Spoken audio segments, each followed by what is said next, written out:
Olá, bem-vindos à quinta parte do livro A Amiga Genial, de Helena Ferrante. Se você está gostando dessa leitura, não se esqueça de deixar seu like no vídeo. Som dos Livros, o canal de audiobooks predileto para quem ama livros. 47. Tudo voltou bruscamente aos trilhos de sempre quando os boatos sobre Lila chegaram aos ouvidos de Pasquale. Aconteceu num domingo, enquanto eu, Carmela, Enzo, Pasquale e Antônio estávamos passeando ao longo da estrada. Antônio disse: "Me disseram que Marcelo Solara anda contando a todo mundo que Lina ficou com ele." Enzo não piscou o olho, mas Pasquale logo se acendeu. "Ficou como?" Antônio ficou constrangido com a nossa presença, minha e de Carmela, e disse: "Você entendeu?" Eles então se afastaram, conversando entre si. Vi e ouvi que Pasquale estava cada vez mais furioso, que Enzo ficava fisicamente cada vez mais compacto, como se não tivesse mais braços, pernas, pescoço e fosse um bloco de matéria dura. Por que, eu me perguntava, como é que eles se importam tanto? Lila não é irmã deles, nem sequer uma prima. E como assim se sentem no dever de indignar-se os três, mais que Stefano, muito mais que Stefano, como se eles é que fossem os verdadeiros noivos? E o que mais me pareceu ridículo foi Pasquale.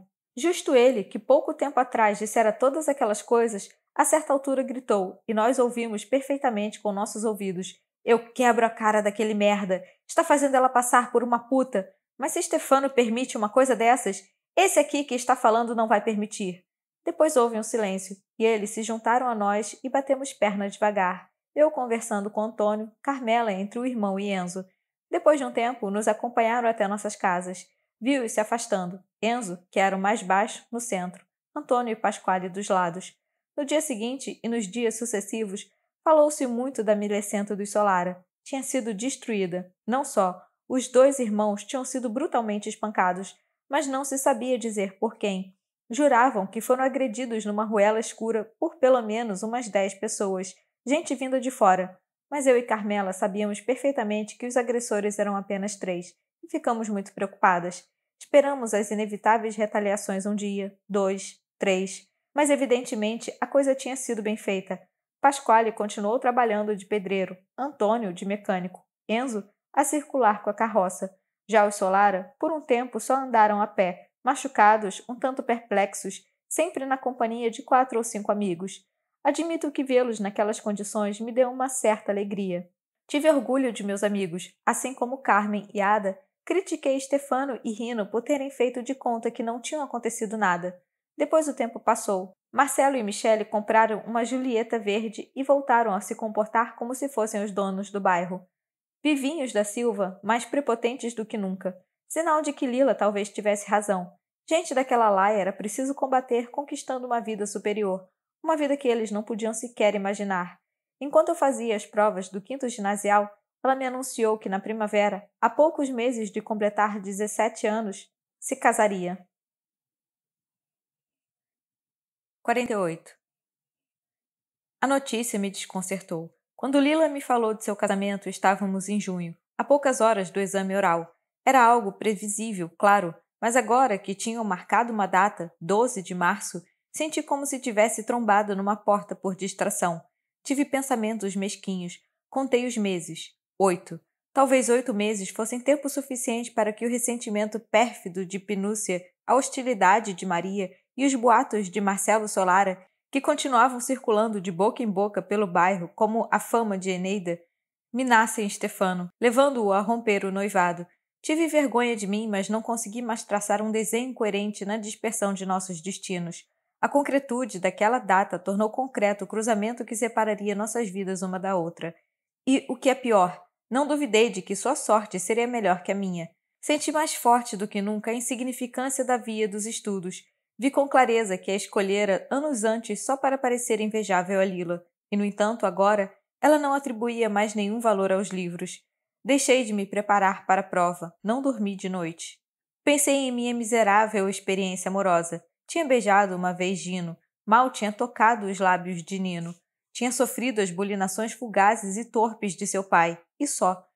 Já Lila, a partir de março, aos 16 anos, teria um marido e, em um ano, aos 17, um filho. E depois outro, e mais outro, e mais outro. Me senti uma sombra e chorei desesperada.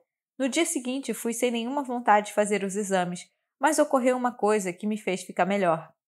O professor Gerassi e a professora Galliani, que participavam da banca, fizeram enormes elogios a meu trabalho de italiano.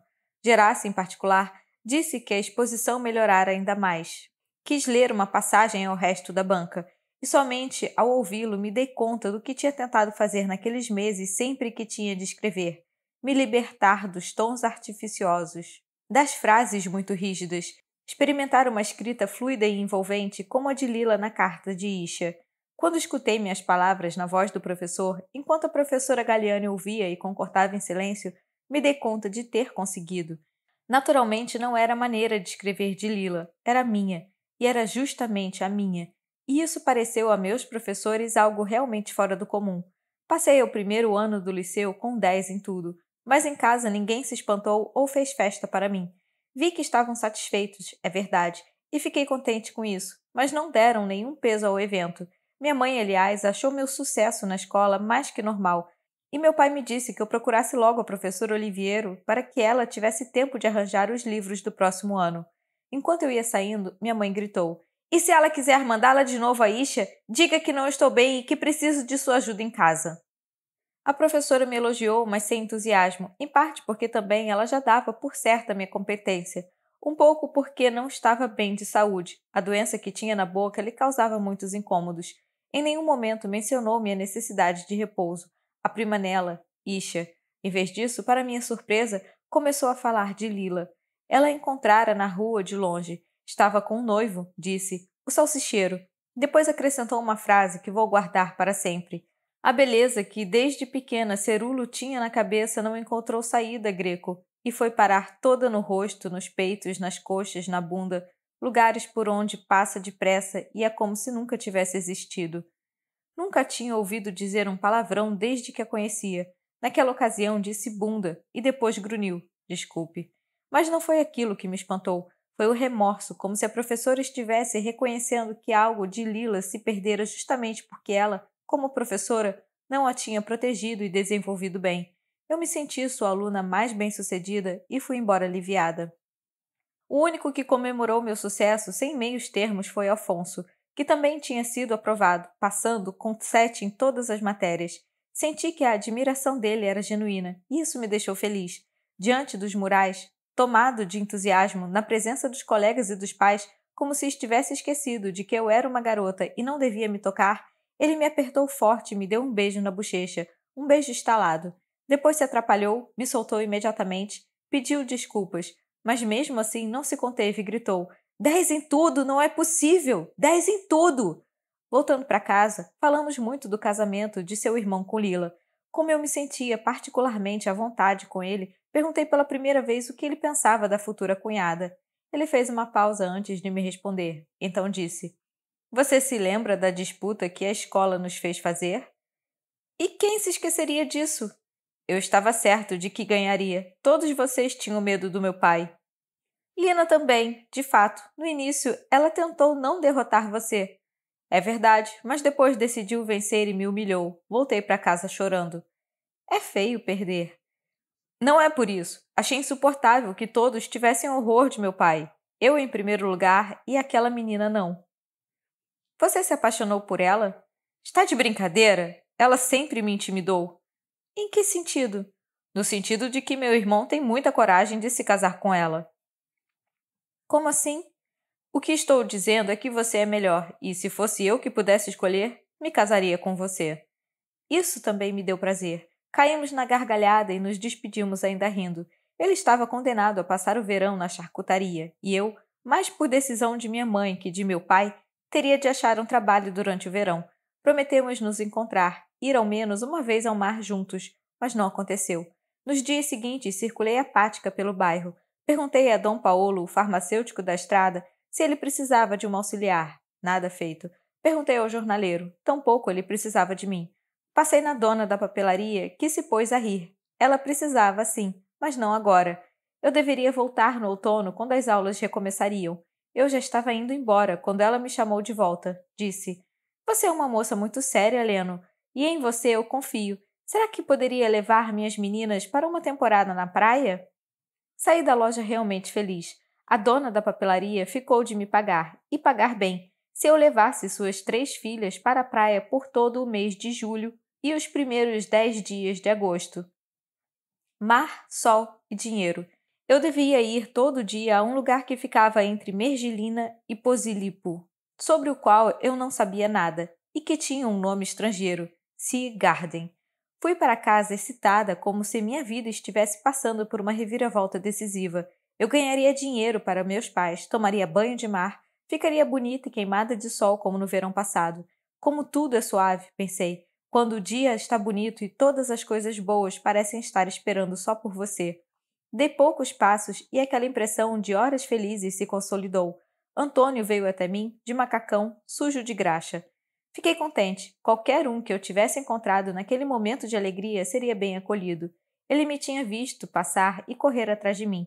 Falei logo da dona da papelaria. Ele devia estar lendo em meu rosto que aquele era um momento feliz.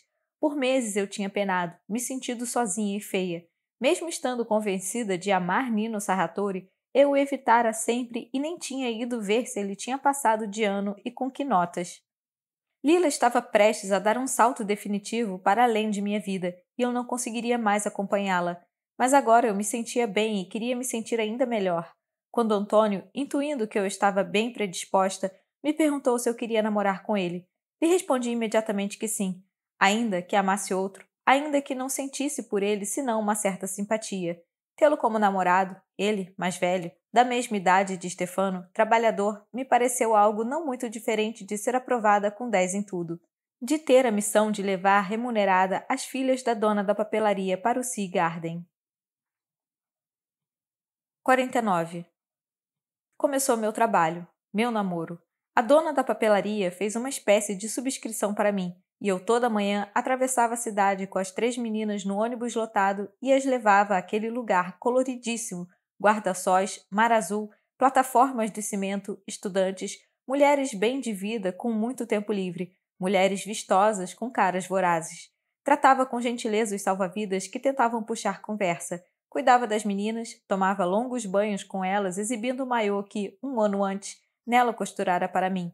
Depois as alimentava, brincava com elas e as deixava beber água à vontade de uma fonte de pedra, mais atenta para que não escorregassem e quebrassem os dentes no chafariz. Retornava ao bairro no fim da tarde. Devolvia as meninas à dona da papelaria e ia correndo ao encontro secreto com Antônio, queimada de sol e salgada de mar. Íamos até os pântanos por vias secundárias. Eu tinha medo de ser vista por minha mãe e talvez mais ainda pela professora Oliviero. Meus primeiros beijos de verdade foram com ele. Logo permiti que me tocasse os seios e entre as coxas. Eu mesmo, uma noite, apertei seu pau dentro da calça, duro, grande, e quando ele o tirou para fora, eu o segurei com prazer em minha mão enquanto nos beijávamos. Aceitei aquelas coisas com 2 questões em mente, muito nítidas. A primeira era: Lila fazia as mesmas coisas com Stefano? A segunda era: o prazer que sinto com esse rapaz é o mesmo que experimentei na noite em que Donato Sarratori me tocou? Em ambos os casos, Antônio acabava sendo apenas um fantasma útil para evocar, de um lado, os amores entre Lila e Stefano, de outro, a emoção forte, difícil de assimilar, que o pai de Nino me proporcionara. Mas nunca me senti em culpa. Ele se mostrava tão agradecido, me manifestava uma dependência tão absoluta naqueles nossos poucos contatos no pântano, que logo me convenci de que era ele que estava em débito comigo, que o prazer que eu lhe dava era muito superior ao que me era dado por ele. Às vezes, aos domingos, ele ia comigo e com as meninas ao Sea Garden.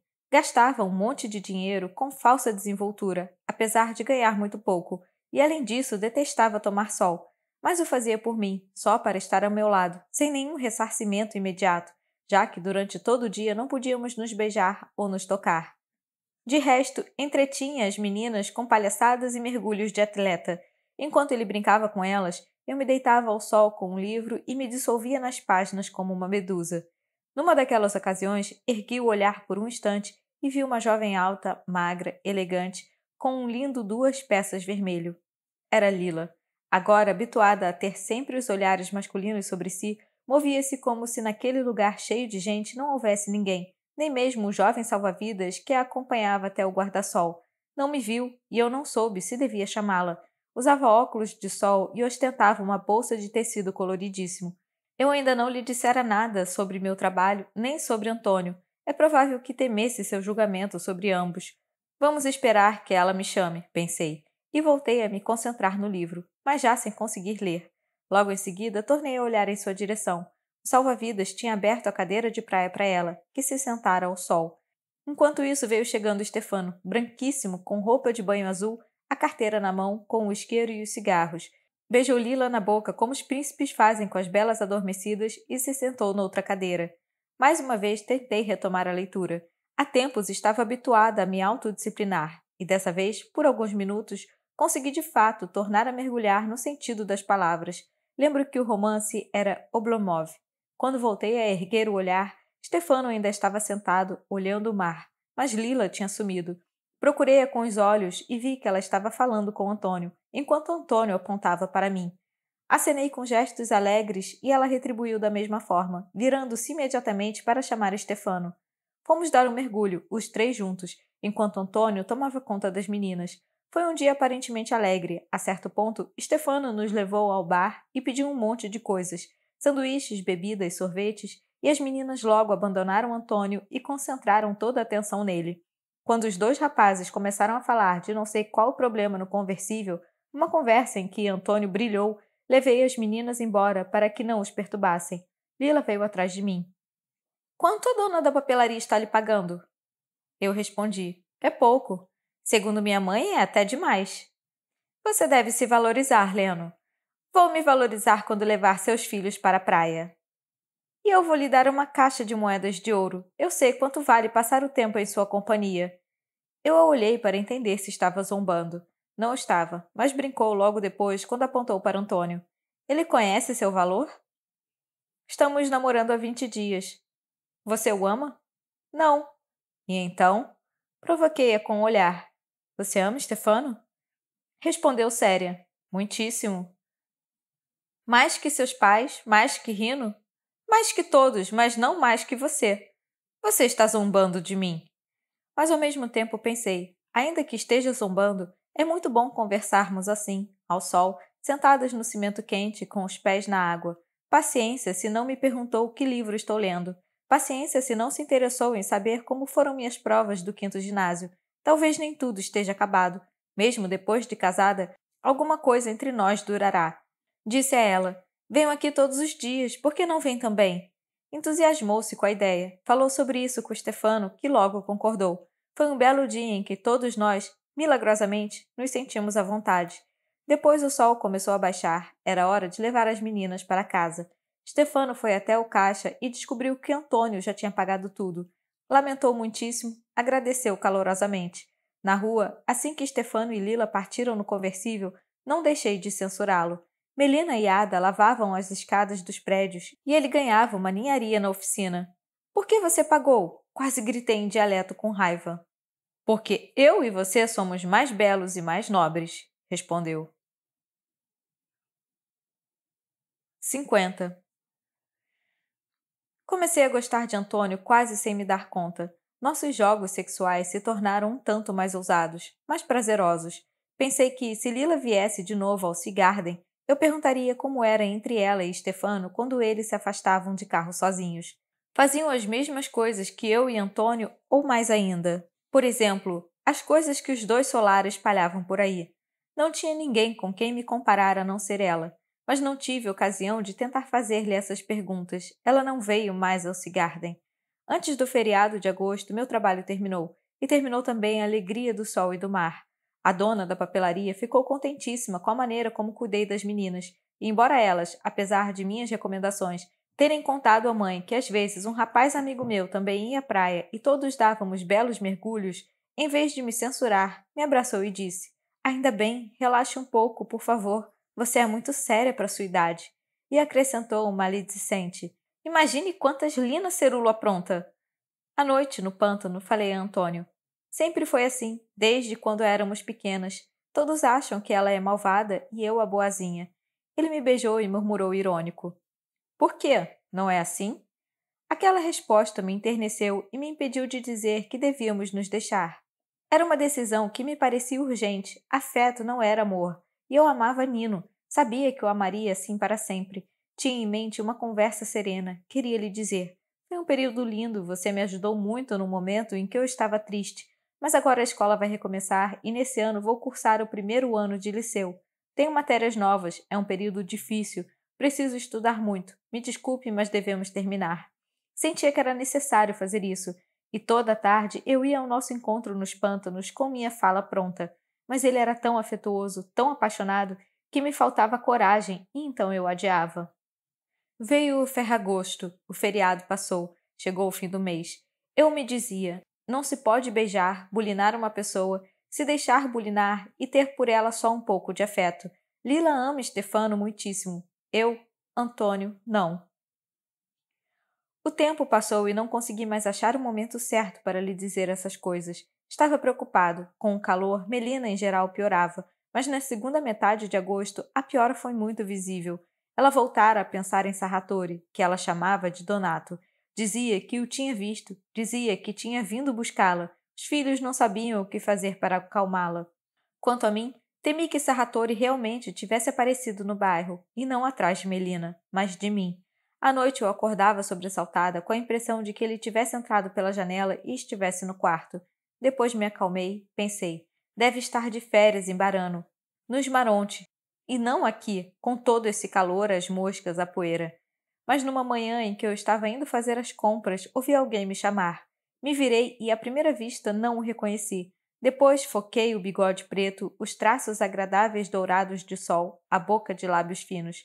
Segui em frente. Ele veio atrás de mim. Disse que o fizera sofrer ao não me encontrar na casa de Nela, em Barano, naquele verão. Disse que só pensava em mim, que sem mim não poderia viver. Disse que para dar uma forma ao nosso amor, tinha escrito muitos poemas e que queria lê-los para mim. Disse que queria me ver, falar comigo sem pressa, que se eu me negasse, ele se mataria. Então parei e sibilei que me deixasse em paz, que eu estava noiva, que não queria vê-lo nunca mais. Ele se desesperou. Murmurou que me esperaria para sempre, que todo dia, ao meio-dia, estaria no ingresso do túnel da estrada. Sacudi a cabeça energicamente. Nunca apareceria por lá. Inclinou-se para me beijar. Pulei para trás com um movimento de repulsa. Ele deu um sorriso desapontado. Murmurou: você é inteligente? É sensível? Vou lhe trazer os poemas de que mais gosto. E foi embora. Eu estava assustadíssima. Não sabia o que fazer. Decidi recorrer a Antônio. Naquela mesma noite, no pântano, lhe disse que sua mãe tinha razão. Donato Sarratori estava rondando o bairro. Ele me parara na rua. Pedia que eu dissesse a Melina que a esperaria sempre, todos os dias, na entrada do túnel ao meio-dia. Antônio ficou soturno, murmurou: o que eu devo fazer? Disse que eu mesma o acompanharia ao encontro e que juntos teríamos uma conversa clara com Sarratori sobre o estado de saúde de sua mãe. Naquela noite não dormi nada de tanta preocupação. No dia seguinte fomos ao túnel. Antônio estava taciturno, caminhava sem pressa, sentia que carregava um peso que o deixava lento. Uma parte dele estava furiosa, a outra, estremecida. Pensei com raiva. Foi capaz de enfrentar os Solara por causa de Ada, de Lila, mas agora está intimidado só porque, a seus olhos, Donato Sarratori é uma pessoa importante, de prestígio. Senti-lo assim me deixou mais determinada. Tive vontade de sacudi-lo, de gritar: você não escreveu nenhum livro, mas é muito melhor do que aquele homem. Mas me limitei a lhe dar o braço. Quando Sarratori nos avistou de longe, tentou sumir depressa no escuro do túnel. Eu o chamei: Senhor Sarratori! Virou-se de má vontade. Então lhe disse, tratando-o por senhor, algo naquela época incomum em nosso meio: não sei se o senhor se lembra de Antônio, o filho mais velho de Dona Melina. Sarratori impostou uma voz aguda, muito afetuosa. Claro que me lembro. Oi, Antônio. Eu e ele somos namorados. Ah, muito bem. E conversamos muito. Agora ele vai explicar. Antônio entendeu que chegara seu momento e disse palidíssimo, tenso, penando para falar em italiano: estou muito feliz de encontrá-lo, Sr. Sarratori. Eu não esqueço. Serei sempre grato ao senhor pelo que fez por nós depois da morte de meu pai. Agradeço, sobretudo, por ter me colocado na oficina do Sr. Corrésio. Devo ao senhor se aprendi um ofício. Fale de sua mãe, exortei-o nervosa. Ele se irritou, me fez sinal para ficar calada e continuou: mas o senhor não mora mais no bairro e não tem clareza da situação. Só de ouvir seu nome, minha mãe perde a cabeça. E se puser os olhos no senhor, se o vir uma só vez, vai parar no manicômio. Sarratori se agitou. Antônio, meu filho, jamais tive qualquer intenção de fazer mal à sua mãe. Você justamente se lembra de quanto me desdobrei por vocês, e, de fato, sempre quis apenas ajudar a ela e a todos vocês. Então, se o senhor quiser continuar ajudando, não a procure, não lhe mande livros, não apareça no bairro. Isso você não pode me impedir. Não pode me impedir de rever os lugares que me são mais queridos, disse Sarratori com uma voz calorosa, artificialmente comovida. Aquele tom me indignou. Eu já o conhecia. Ele falara assim frequentemente em Barano, na praia dos Maronte. Era uma voz pastosa, aliciante, a voz que ele imaginava própria de um homem de autoridade, que escrevia versos e artigos no Roma. Estive a ponto de intervir, mas Antônio, me surpreendendo, se antecipou a mim. Curvou os ombros, enterrou a cabeça e alongou uma mão até o tórax de Donato Sarratori. Empurrando-o com os seus dedos poderosos, disse em dialeto: Eu não vou impedir. Mas prometo que, se o senhor tirar de minha mãe o pouco de juízo que ela ainda tem, nunca mais vai ter vontade de rever esses lugares de merda. Sarratori ficou palidíssimo. Sim, disse depressa. Entendi, obrigado. Deu meia volta e rumou direto para a estação. Dei o braço a Antônio, orgulhosa de sua reação, mas percebi que ele estava tremendo. Talvez pela primeira vez pensei no que tinha sido para ele, desde menino, a morte do pai, e depois o trabalho, a responsabilidade que recaiu sobre ele, o colapso de sua mãe. Levei-o embora, cheia de afeto, e me dei mais um prazo. Só vou deixá-lo depois do casamento de Lila, me disse. 51. Por muito tempo o bairro recordou aquele casamento. Seus preparativos se entrelaçaram com o lento, elaborado, polêmico nascimento dos calçados Cerulo, e pareciam duas empresas que, por um motivo ou outro, estavam fadadas a não se realizar. De resto, o casamento interferia consideravelmente na sapataria. Fernando e Rino se esfalfavam não só nos sapatos novos, que por ora não rendiam nada, mas também em 1000 outros trabalhos imediatamente rentáveis, já que necessitavam com urgência de alguma entrada. Precisavam juntar bastante dinheiro para assegurar a Lila algum enxoval e o coquetel, que fizeram questão absoluta de assumir para não parecer que eram os miseráveis. A consequência é que a tensão na casa Cerulo foi altíssima durante meses. Núnzia bordava lençóis noite e dia, e Fernando fazia cenas frequentes, lamentando a época feliz em que ele, na biloca em que era rei, colava, costurava e martelava tranquilo, com as taxinhas entre os lábios. Os únicos que pareciam serenos eram os noivos. Houve apenas 2 breves momentos de atrito entre eles. O primeiro estava relacionado com a futura casa. Stefano queria comprar um apartamento no bairro novo. Já a Lila preferia morar em um apartamento nos velhos edifícios. Discutiram. A casa no bairro velho era maior, porém escura e sem vista, como de resto todas as casas daquela zona. O apartamento no bairro noivo era menor, mas tinha uma banheira enorme, como nas propagandas de Palmolive, bidê e fachada para o Vesúvio.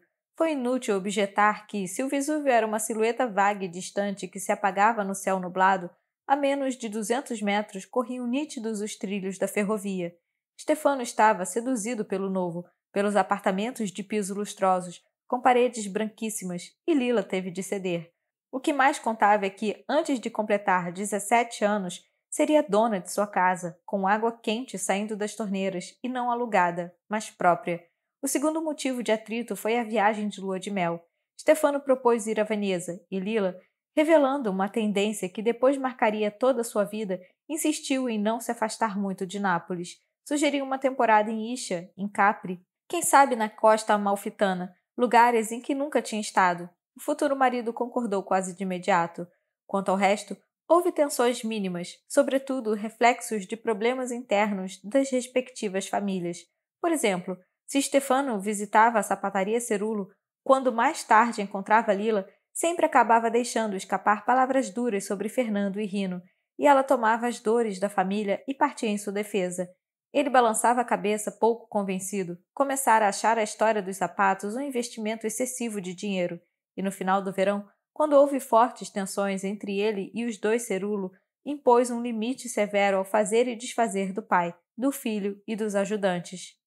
Disse que até novembro queria ver os primeiros resultados, pelo menos os modelos de inverno, para homem e mulher, prontos para serem expostos na vitrine antes do Natal. Depois, bastante nervoso, Deixou escapar com Lila que Rino era mais rápido em pedir dinheiro que em trabalhar. Ela defendeu o irmão. Ele replicou. Ela subiu nas tamancas. Ele recuou imediatamente. Foi buscar o par de sapatos que tinha originado todo aquele projeto. Sapatos comprados e nunca usados, conservados como testemunho preciosíssimo de sua história, e os apalpou, os cheirou, se comoveu falando de como sentia, via e sempre vira neles suas mãozinhas de quase menina, que tinham trabalhado ao lado das mãozorras do irmão. Estava no terraço da velha casa, aquela de onde tinham soltado os fogos de artifício em disputa com os Solara. Pegou-lhe os dedos e os beijou um a um, dizendo que nunca mais permitiria que voltassem a se estragar. A própria Lila me contou aquele gesto de amor muito feliz. Foi quando me levou para ver a casa nova. Que esplendor! Pisos de grandes revestimentos brilhantes, a banheira para imersão na espuma, móveis projetados para a sala de jantar e o quarto de casal, geladeira e até telefone. Anotei o número emocionada. Tínhamos nascido e crescido em casas pequenas, sem um quarto para nós, sem um local para estudar. Eu ainda vivia assim, ela, em breve, não mais. Fomos até a sacada que dava para a ferrovia e o Vesúvio. Perguntei discretamente. Você e Stefano vêm aqui sozinhos? Às vezes sim. E o que fazem? Ela me olhou como se não entendesse. Em que sentido? Me envergonhei. Vocês se beijam? Às vezes. E depois? Depois nada, ainda não estamos casados. Fiquei confusa. Será possível? Tanta liberdade e nada? Tanta fofoca no bairro, as obscenidades do Solara e eles só uns beijos? Mas ele não lhe pede? Por quê? Antônio lhe pede? Pede. Ele não. Também acha que antes devemos nos casar. Ela me pareceu muito surpresa com as minhas perguntas, assim como fiquei surpresa com as respostas dela. Então ela não concedia nada a Stefano, mesmo saindo sozinhos de carro, mesmo se já estavam para se casar, mesmo com uma casa já decorada, a cama com os colchões ainda embalados. Já eu, que certamente não me casaria, há tempos tinha ido muito além de um beijo. Quando ela me indagou, com genuína curiosidade, se eu dava a Antônio o que ele me pedia, fiquei com vergonha de dizer a verdade. Respondi que não, e ela pareceu satisfeita. 52. Diminuí os encontros no pântano, até porque a escola já iria recomeçar. Estava certa de que Lila, justamente por causa das aulas, das tarefas, me deixaria fora dos preparativos do casamento, pois já se habituara aos meus sumiços durante o ano letivo. Mas não foi assim. As tensões com Pinúcia tinham aumentado muito durante o verão. Não se tratava mais de vestidos ou chapéus ou encharpes ou de joias. A certa altura, Pinúcia disse ao irmão, na presença de Lila e de modo claro, que ou sua noiva começaria a trabalhar na charcutaria, se não logo, pelo menos após a viagem de núpcias, trabalhar como toda a família fizera desde sempre, como até Afonso sempre fazia quando a escola permitia, ou ela deixaria de trabalhar. E dessa vez a mãe a defendeu de maneira explícita. Lila não titubeou, disse que começaria imediatamente, até no dia seguinte, e em qualquer função que a família Carrassi quisesse. Aquela resposta, como aliás todas as respostas de Lila, mesmo buscando a conciliação, trazia implícito algo de magnânimo, de desdenhoso, o que fez Pinúcia se enfurecer ainda mais. Ficou muito claro que a filha do sapateiro já era sentida pelas duas mulheres como uma bruxa que viera bancar a patroa, para jogar dinheiro fora sem mover uma palha, para subjugar o macho da casa com as suas artimanhas, obrigando-o a fazer enormes injustiças contra seu próprio sangue, vale dizer, contra a irmã carnal e até contra a mãe. Stefano, como de hábito, não retrucou imediatamente. Esperou a irmã desabafar e então, como se o problema de Lila e sua função no pequeno negócio familiar não tivesse sido sequer mencionado, disse pacatamente que Pinúcia, em vez de trabalhar na charcutaria, faria bem em ajudar a noiva nos preparativos do casamento. Não precisa mais de mim? Reagiu a irmã. Não, a partir de amanhã vou contratar Ada em seu lugar, a filha de Melina. Foi ela quem sugeriu? Gritou a moça indicando Lila. Não é da sua conta. Ouviu, mãe? Ouviu o que ele disse? Acha que é o chefe absoluto aqui dentro.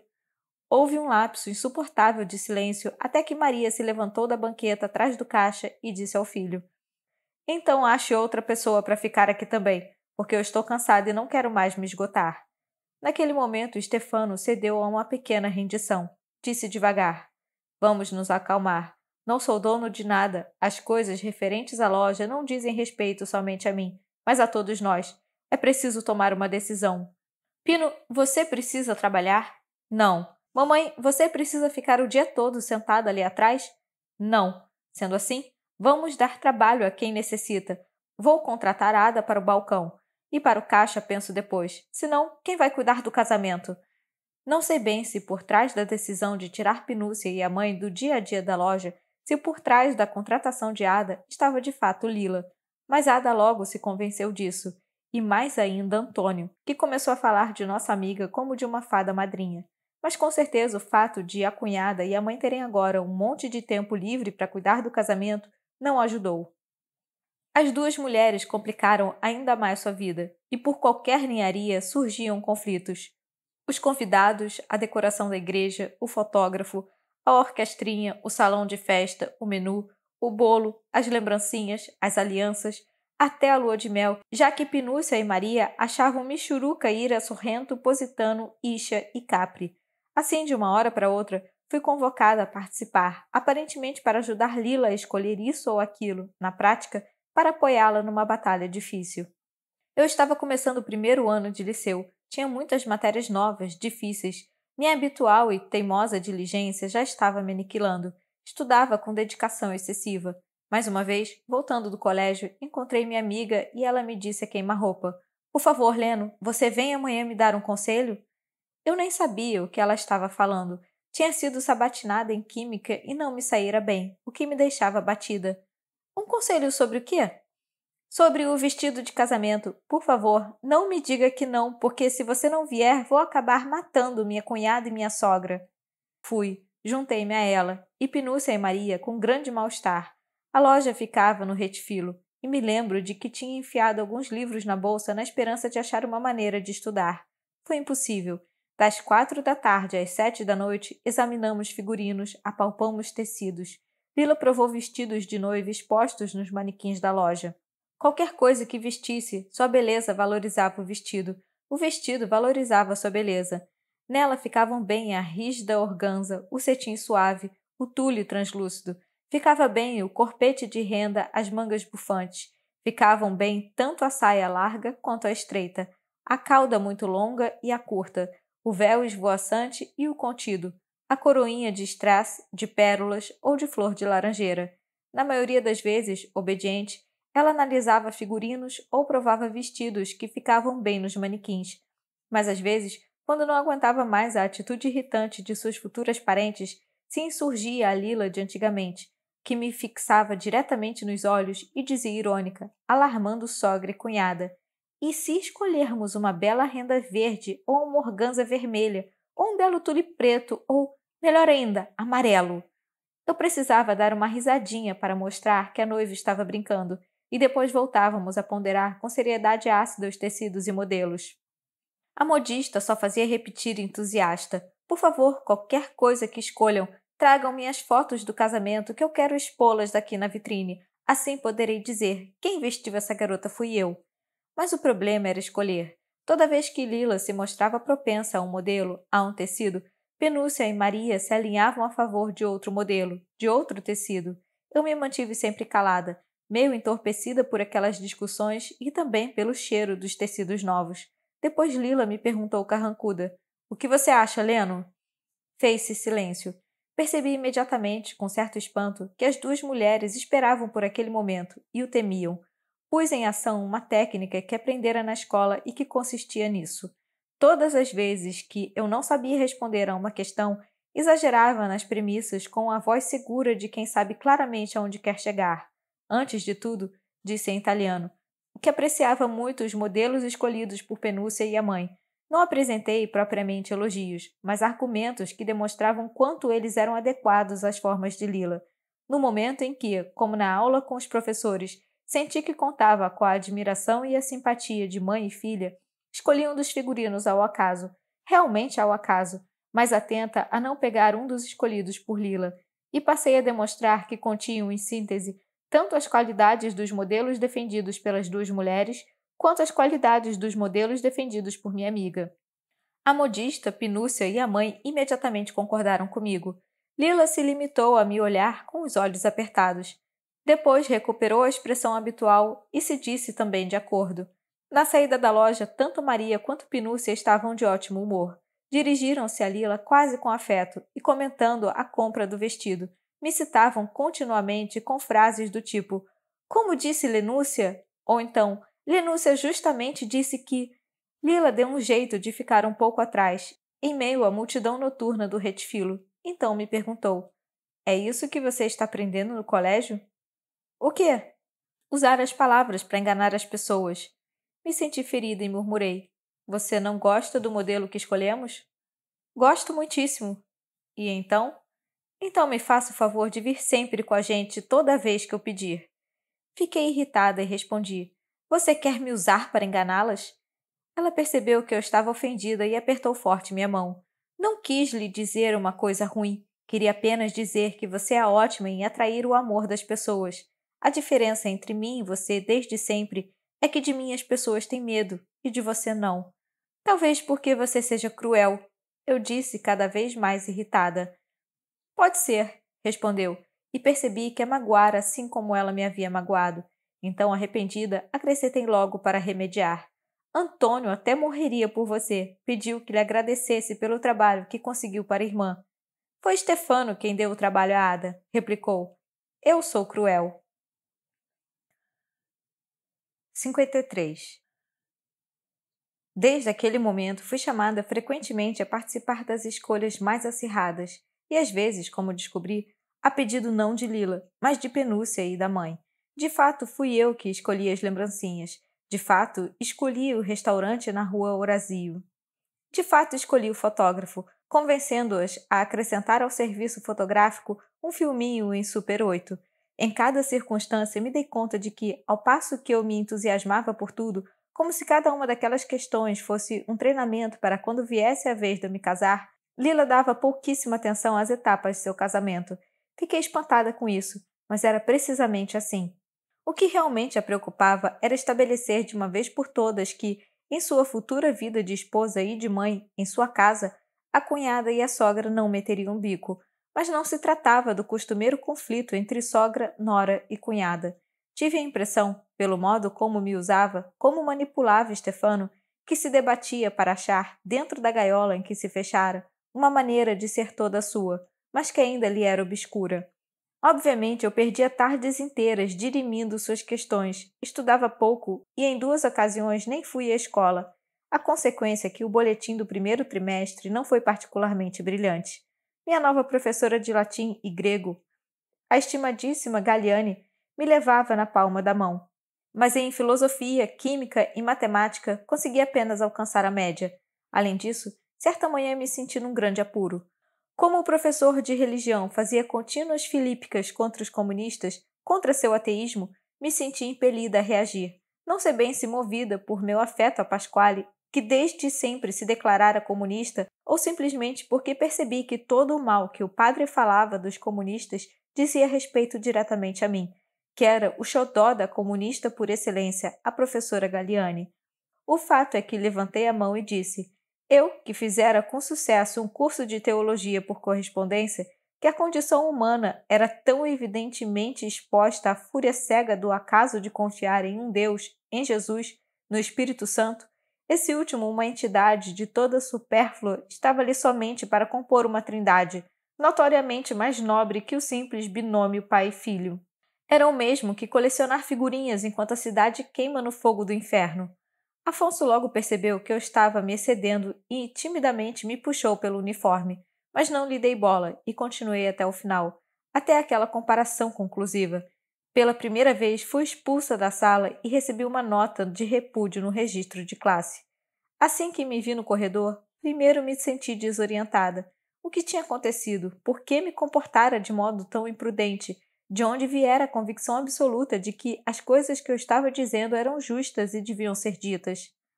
Depois lembrei que tivera aquelas mesmas conversas com Lila e me dei conta de que me metera naquela cilada só porque, apesar de tudo, continuava atribuindo a ela autoridade suficiente para me dar a força de desafiar meu professor de religião.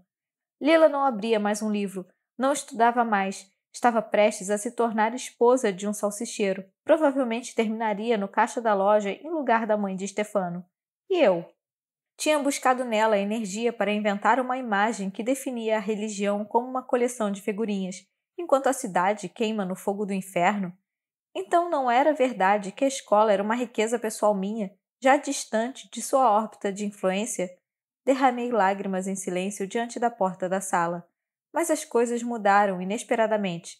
Ao fundo do corredor apareceu Nino Sarratori. Depois do novo encontro com seu pai, com maior razão eu me comportava como se ele não existisse. Mas vê-lo naquele momento difícil me reanimou e enxuguei as lágrimas depressa. De todo modo, ele deve ter notado que algo não estava bem e veio em minha direção. Estava maior, tinha um pomo de Adão muito saliente, os traços marcados por uma barba azulada, um olhar mais firme. Impossível evitá-lo. Não podia entrar de novo na sala, não podia me afastar rumo aos banheiros. Ambas as atitudes implicariam ainda mais minha situação, caso o professor de religião aparecesse. Fiquei ali, e quando ele parou em minha frente e me perguntou por que eu estava do lado de fora, o que tinha acontecido, eu contei tudo. Ele franziu o senho e disse: "Volto logo." Foi e voltou em poucos minutos, acompanhando a professora Galliani. Galliani me cobriu de elogios, mas agora, disse, como se estivesse dando uma aula a mim e a Nino, depois do ataque preciso, é tempo de mediar. Bateu na porta de minha sala, fechou-a atrás de si e 5 minutos depois reabriu-a com a expressão alegre. Eu podia entrar, contanto que me desculpasse com o professor por meu tom demasiado agressivo. Então me desculpei, oscilando entre a ansiedade por prováveis retaliações e o orgulho pelo apoio que recebera de Nino e de Galliani. Não disse nada sobre o assunto a meus pais, mas contei tudo a Antônio, que orgulhosamente narrou o caso a Pasquale, que por sua vez topou certa manhã com Lila, e vencido pela emoção, já que ainda a amava, sem saber o que lhe dizer, se agarrou à minha história como um salva-vidas e a relatou tudo a ela. Assim, num piscar de olhos, me tornei a heroína, seja dos meus amigos de sempre, seja do disperso, mas aguerridíssimo grupo de professores e estudantes que se batiam contra as pregações do professor de religião. Entretanto, como eu percebera que minhas desculpas ao padre não tinham sido suficientes, me esforcei para recuperar meu crédito com ele e com os professores que partilhavam suas opiniões. Sem esforço, soube separar minhas palavras de mim. Com todos os professores que se mostravam hostis, fui muito respeitosa, solícita, diligente, colaborativa, tanto que logo voltaram a me considerar uma jovenzinha a quem podiam perdoar certas afirmações bizarras. Assim descobri que eu sabia fazer como Galliani, expor com firmeza minhas opiniões e simultaneamente fazer mediações, conquistando o apreço de todos com um comportamento irrepreensível. Passados poucos dias, tive a impressão de ter voltado, ao lado de Nino Sarratori, que estava no 3º ano do liceu e naquele ano faria o exame de maturidade, ao topo da lista de alunos mais promissores de nosso desfalcado liceu. Mas a coisa não terminou ali. Algumas semanas depois, Nino me pediu, sem preâmbulos, com seu ar impertinente, que escrevesse o mais rápido possível meia página de caderno relatando minha polêmica com o padre. E para quê? Ele me disse que colaborava com uma revistinha chamada Nápoles Albergue dos Pobres. Tinha contado o episódio na redação e lhe disseram que, se eu fizesse um relato a tempo, podiam tentar inseri-lo no próximo número. Mostrou-me a revista. Era um fascículo de umas 50 páginas, de um cinza sujo. Ele aparecia no índice, nome e sobrenome, com um artigo intitulado As Cifras da Miséria. Veio à minha mente o pai dele, a satisfação, a vaidade com que tinha lido para mim o artigo impresso no Roma. "Você também escreve poesia?" perguntei. Negou com ênfase tão contrariada que lhe prometi imediatamente. "Tudo bem, vou tentar." Voltei para casa agitadíssima. Já sentia a cabeça fervilhando das frases que escreveria. Na rua, conversei com Afonso detalhadamente sobre o assunto. Ele ficou ansioso por mim. Me implorou que não escrevesse nada. "Vão assinar com seu nome?" "Sim." "Leno, o padre vai ficar furioso de novo e vai reprová-la, e ainda vai influenciar a de química e o de matemática." Ele me passou sua ansiedade, e eu perdi a confiança. Porém, assim que nos deixamos, a ideia de logo poder mostrar a revista, meu artiguinho, meu nome impresso a Lila, a meus pais, a professor Oliviero, ao professor Ferraro, tornou a prevalecer. Depois eu remediaria. Tinha sido muito excitante receber os aplausos dos que eu considerava os melhores, Galiane, Nino, aliando-me contra os que me pareciam os piores, o padre, a professora de química, o de matemática, mas enquanto isso me comportaria com os adversários de modo a não perder sua simpatia e estima, ou seja, me esforçaria para que a coisa se repetisse após a saída do artigo. Passei a tarde escrevendo e reescrevendo. Encontrei frases sintéticas e densas. Tentei conferir à minha posição um máximo de dignidade teórica recorrendo a palavras difíceis. Escrevi: se Deus está presente em toda parte, que necessidade teria de propagar-se por meio do Espírito Santo? Mas a meia página logo se esgotava, só com a premissa. E o resto? Recomeçava. E como tinha sido treinada desde a escola fundamental a tentar e tentar com teimosia, ao final cheguei a um resultado apreciável e passei a estudar as lições do dia seguinte. Mas em meia hora as dúvidas voltaram e senti a necessidade de confirmações. A quem eu poderia mostrar meu texto para ter uma opinião? A minha mãe? Aos meus irmãos? A Antônio? Não, obviamente, a única era Lila, mas recorrer a ela significava continuar lhe atribuindo uma autoridade, quanto de fato, agora, era eu que sabia mais que ela. Assim, de início, resisti à ideia. Temi que liquidasse minha meia página com uma franzidinha depreciadora. Temi ainda mais que aquela frasezinha ficasse de algum modo remoendo em minha cabeça, impelindo-me a pensamentos excessivos, aos quais eu acabaria transcrevendo em minha meia página, arruinando-lhe o equilíbrio. Apesar de tudo, cedi e corri até ela, esperando encontrá-la. Estava na casa dos pais. Falei sobre a proposta de Nino e lhe passei o caderno. Olhou a página sem vontade, como se a escrita lhe ferisse os olhos. Então me perguntou exatamente como Afonso. Vão pôr seu nome? Fiz sinal que sim. Helena Greco? Sim. Me estendeu o caderno. Não sou capaz de lhe dizer se é bom ou não. Por favor. Não, não sou capaz. Precisei insistir. Acrescentei mesmo sabendo que não era verdade, que se ela não gostasse do texto, ou simplesmente se recusasse a lê-lo, não o daria a Nino para publicá-lo. Enfim, ela leu. Pareceu-me contrair-se inteira, como se lhe tivessem arremessado um peso, e tive a impressão de que estava fazendo um esforço imenso para libertar do fundo de si a velha Lila, aquela que lia, escrevia, desenhava, projetava com a prontidão e a naturalidade de uma reação instintiva. Quando, afinal, conseguiu, tudo pareceu prazerosamente leve. Posso rasurar? Pode. Cancelou muitas palavras e uma frase inteira. Posso deslocar uma coisa? Pode. Circulou um período e deslocou com uma linha ondulada em cima da folha. Posso transcrever tudo em outra folha? Pode deixar que eu faço isso. Não, deixe que eu faço. Ficou um tempo copiando. Quando me devolveu o caderno, disse: Você é boa mesmo, por isso lhe dão sempre 10. Senti que não havia ironia, que era um elogio verdadeiro. Depois acrescentou com repentina dureza: Não quero ler mais nada do que você escreve. Por quê? Pensou um pouco. Porque me faz mal. E bateu no centro da cabeça com os dedos morrendo de rir. Querido ouvinte, considere fazer uma doação de qualquer valor, pois cada livro que eu trago aqui para o canal leva tempo, dedicação e esforço. Seu pagamento é uma forma de reconhecer isso e me ajudar a continuar com esse trabalho. A chave Pix é somdoslivros@gmail.com ou é só usar o QR Code que aparece na tela. Eu me chamo Carla e você é sempre bem-vindo por aqui. Obrigada pelo apoio. 54. Voltei feliz para casa. Tranquei-me no banheiro para não perturbar o resto da família e estudei até umas 3 da madrugada, quando finalmente fui dormir. Levantei às 6h30 para recopiar o texto, mas antes o li na bela grafia redonda de Lila, uma grafia que se manteve a mesma desde a escola fundamental, já muito diferente da minha, que se reduzira e simplificara. Na página vi exatamente o que eu tinha escrito, mas mais límpido, mais imediato.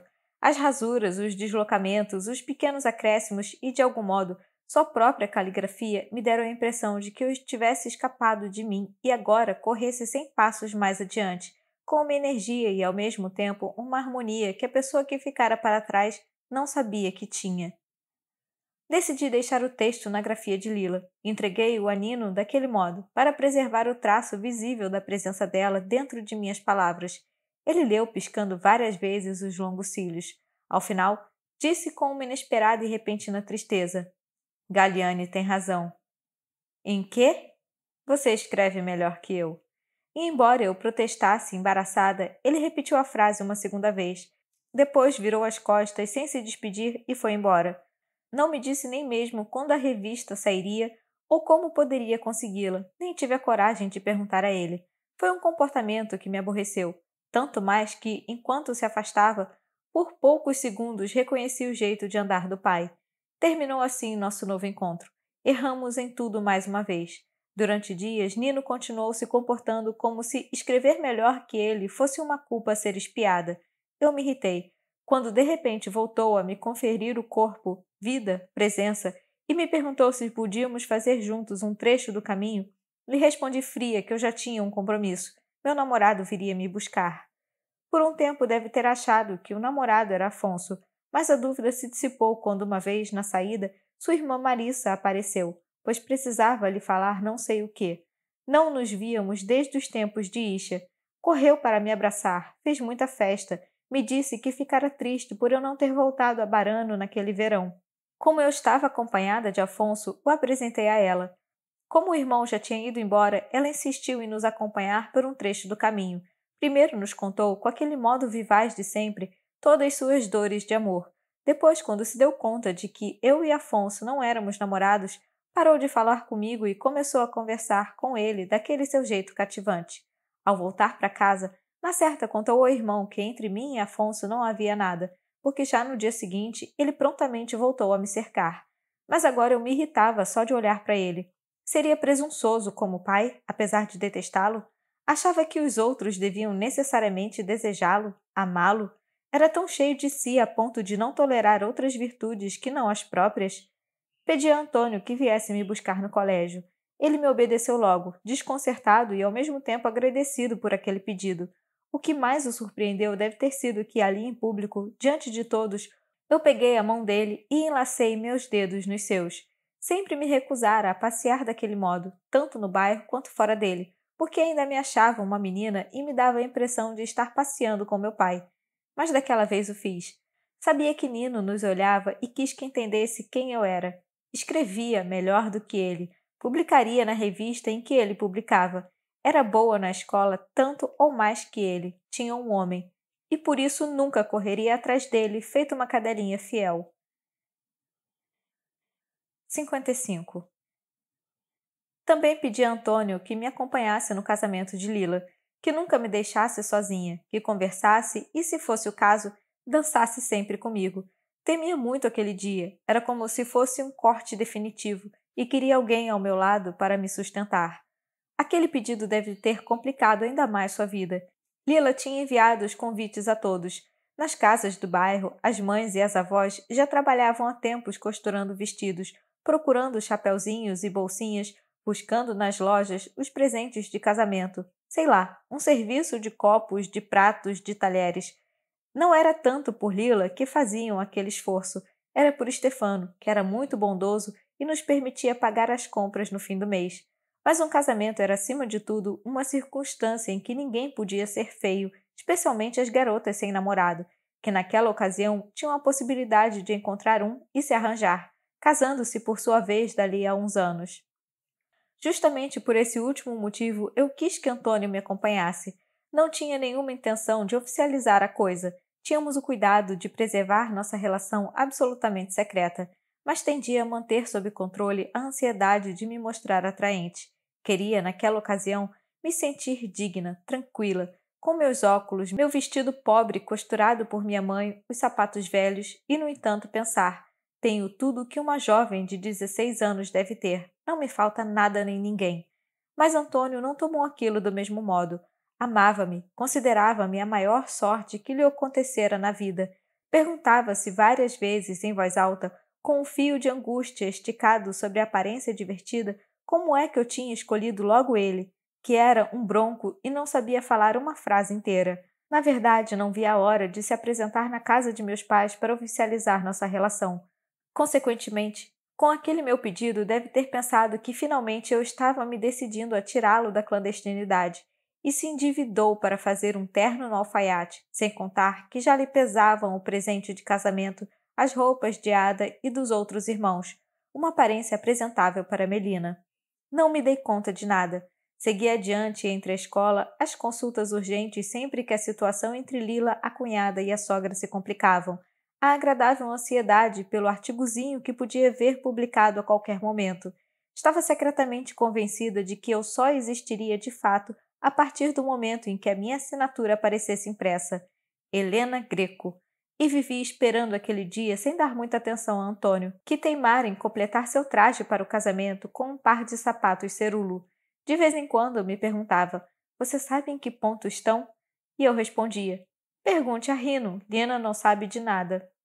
E era verdade. Em novembro, os Cerulo convocaram Stefano sem se preocupar minimamente em antes mostrar os sapatos a Lila, que, no entanto, ainda morava na casa deles. Mas Stefano se apresentou de propósito acompanhado da noiva e de Pinúcia, os três parecendo saídos da tela de TV. Lila me disse que, quando viu materializados os sapatos que ela desenhara anos antes, sentiu uma emoção fortíssima, como se uma fada tivesse surgido e realizado um desejo seu. Os sapatos eram justamente como os imaginara naquela época. Pinúcia também ficou de queixo caído. Quis provar o modelo de que gostava e fez muitos cumprimentos a Rino, dando a entender que o considerava o verdadeiro artífice daquelas obras-primas de leveza e robustez, de harmonia dissoante. O único que se mostrou insatisfeito foi Stefano. Irrompeu os elogios rasgados que Lila fazia ao irmão, ao pai e aos ajudantes. Silenciou a voz melosa de Pinúcia, que se congratulava com Nino, erguendo um tornozelo para lhe mostrar o pé extraordinariamente calçado. E modelo atrás de modelo criticou as modificações feitas nos desenhos originais. Implicou sobretudo na comparação entre o sapato masculino tal como tinha feito por Rino e Lila, às escondidas de Fernando, e o mesmo sapato tal como o tinha fabricado pai e filho. O que é essa franja? O que são essas costuras?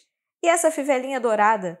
Perguntou irritado. E conquanto Fernando explicasse as modificações por motivo de solidez ou para camuflar algum defeito de projeto, Stefano se mostrou irredutível. Disse que tinha investido muito dinheiro não para obter sapatos quaisquer, mas sapatos precisamente idênticos aos de Lila. Houve muita tensão. Lila brandamente tomou partido do pai. Disse ao noivo que não se importasse. Seus desenhos eram fantasias de menina, e as modificações, aliás, nem tão relevantes, eram certamente necessárias. Mas Rino apoiou Stefano, e a discussão prosseguiu por muito tempo. Só se interrompeu quando Fernando, consumido de cansaço, sentou-se num canto e, olhando os quadrinhos pendurados na parede, disse: "Se quiserem os sapatos para o Natal, fiquem com esses. Se quiserem idênticos aos que minha filha desenhou, deem para outro fazer." Então Stefano cedeu e Rino também. No Natal, os sapatos foram expostos na vitrine. Uma vitrine com um cometa feito de chumaços de algodão. Passei para vê-los. Eram objetos elegantes, acuradamente acabados. Só de olhá-los davam a impressão de opulência que contrastava com a vitrine pobre, com a paisagem desolada de fora, com o interior da sapataria cheio de tiras de pele, couros, bancos, sovelas, moldes de madeiras e caixas de sapato empilhadas até o teto, à espera de clientes. Mesmo com as modificações introduzidas por Fernando, eram os calçados de nossos sonhos infantis, não pensados para a realidade do bairro. De fato, no Natal, não se vendeu um par sequer. Só Antônio se apresentou, pediu um número 44 a Rino, experimentou.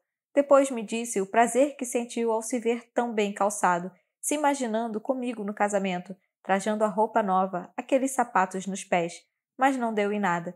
Quando lhe perguntou o preço e Rino lhe respondeu, ficou boquiaberto. "Tá maluco?" E quando Rino lhe disse: "Posso fazer a prestações mensais para você?" Ele respondeu rindo: "Então prefiro comprar uma lambreta." 56.